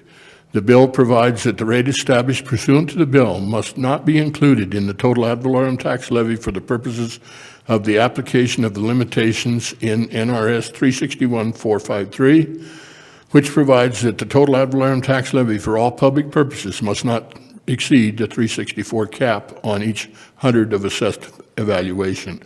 Additionally, the bill specifies that the amount of any tax imposed pursuant to the bill is exempt from the provisions of current law regarding the partial abatement of property tax, which generally limits annual increases in property tax to between 3% for residential and 8% commercial. The effective date of this bill is on passage and approval. I brought the bill forward for White Pine County. There are housing students that are in schools that are over 100 years old. They clearly need the help. They're at the cap. They need to go outside the cap for their bonding capacity for school construction.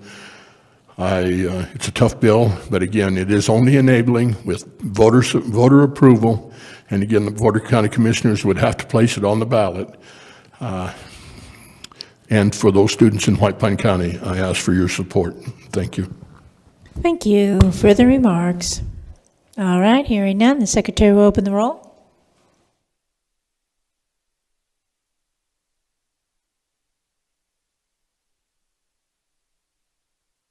All right, looks like everyone's voted. Does anyone wish to change his or her vote? All right, the secretary will close the roll. The vote on Senate Bill 395 is 17 in favor, 4 against. The bill having received a constitutional majority is declared passed. Order the assembly. And that concludes order of business number 13 and business of the desk on the first agenda. All right, order of business 16, remarks from the floor. Senator Hammond.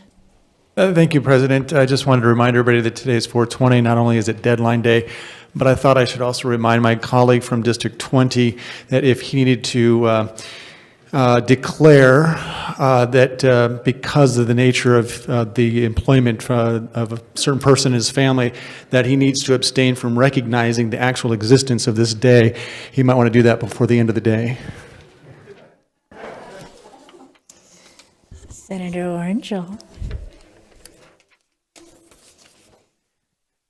Thank you, President. I want to disclose to this chamber that my very, very much but better half is still putting up with me, and happy 420 day.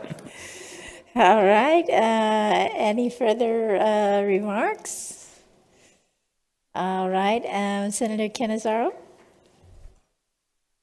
Thank you, Madam President. I move that we stand in recess until the call of the chair. All right, you have heard the motion. All those in favor signify by saying yea. Opposed, nay. Motion carries. We're in recess.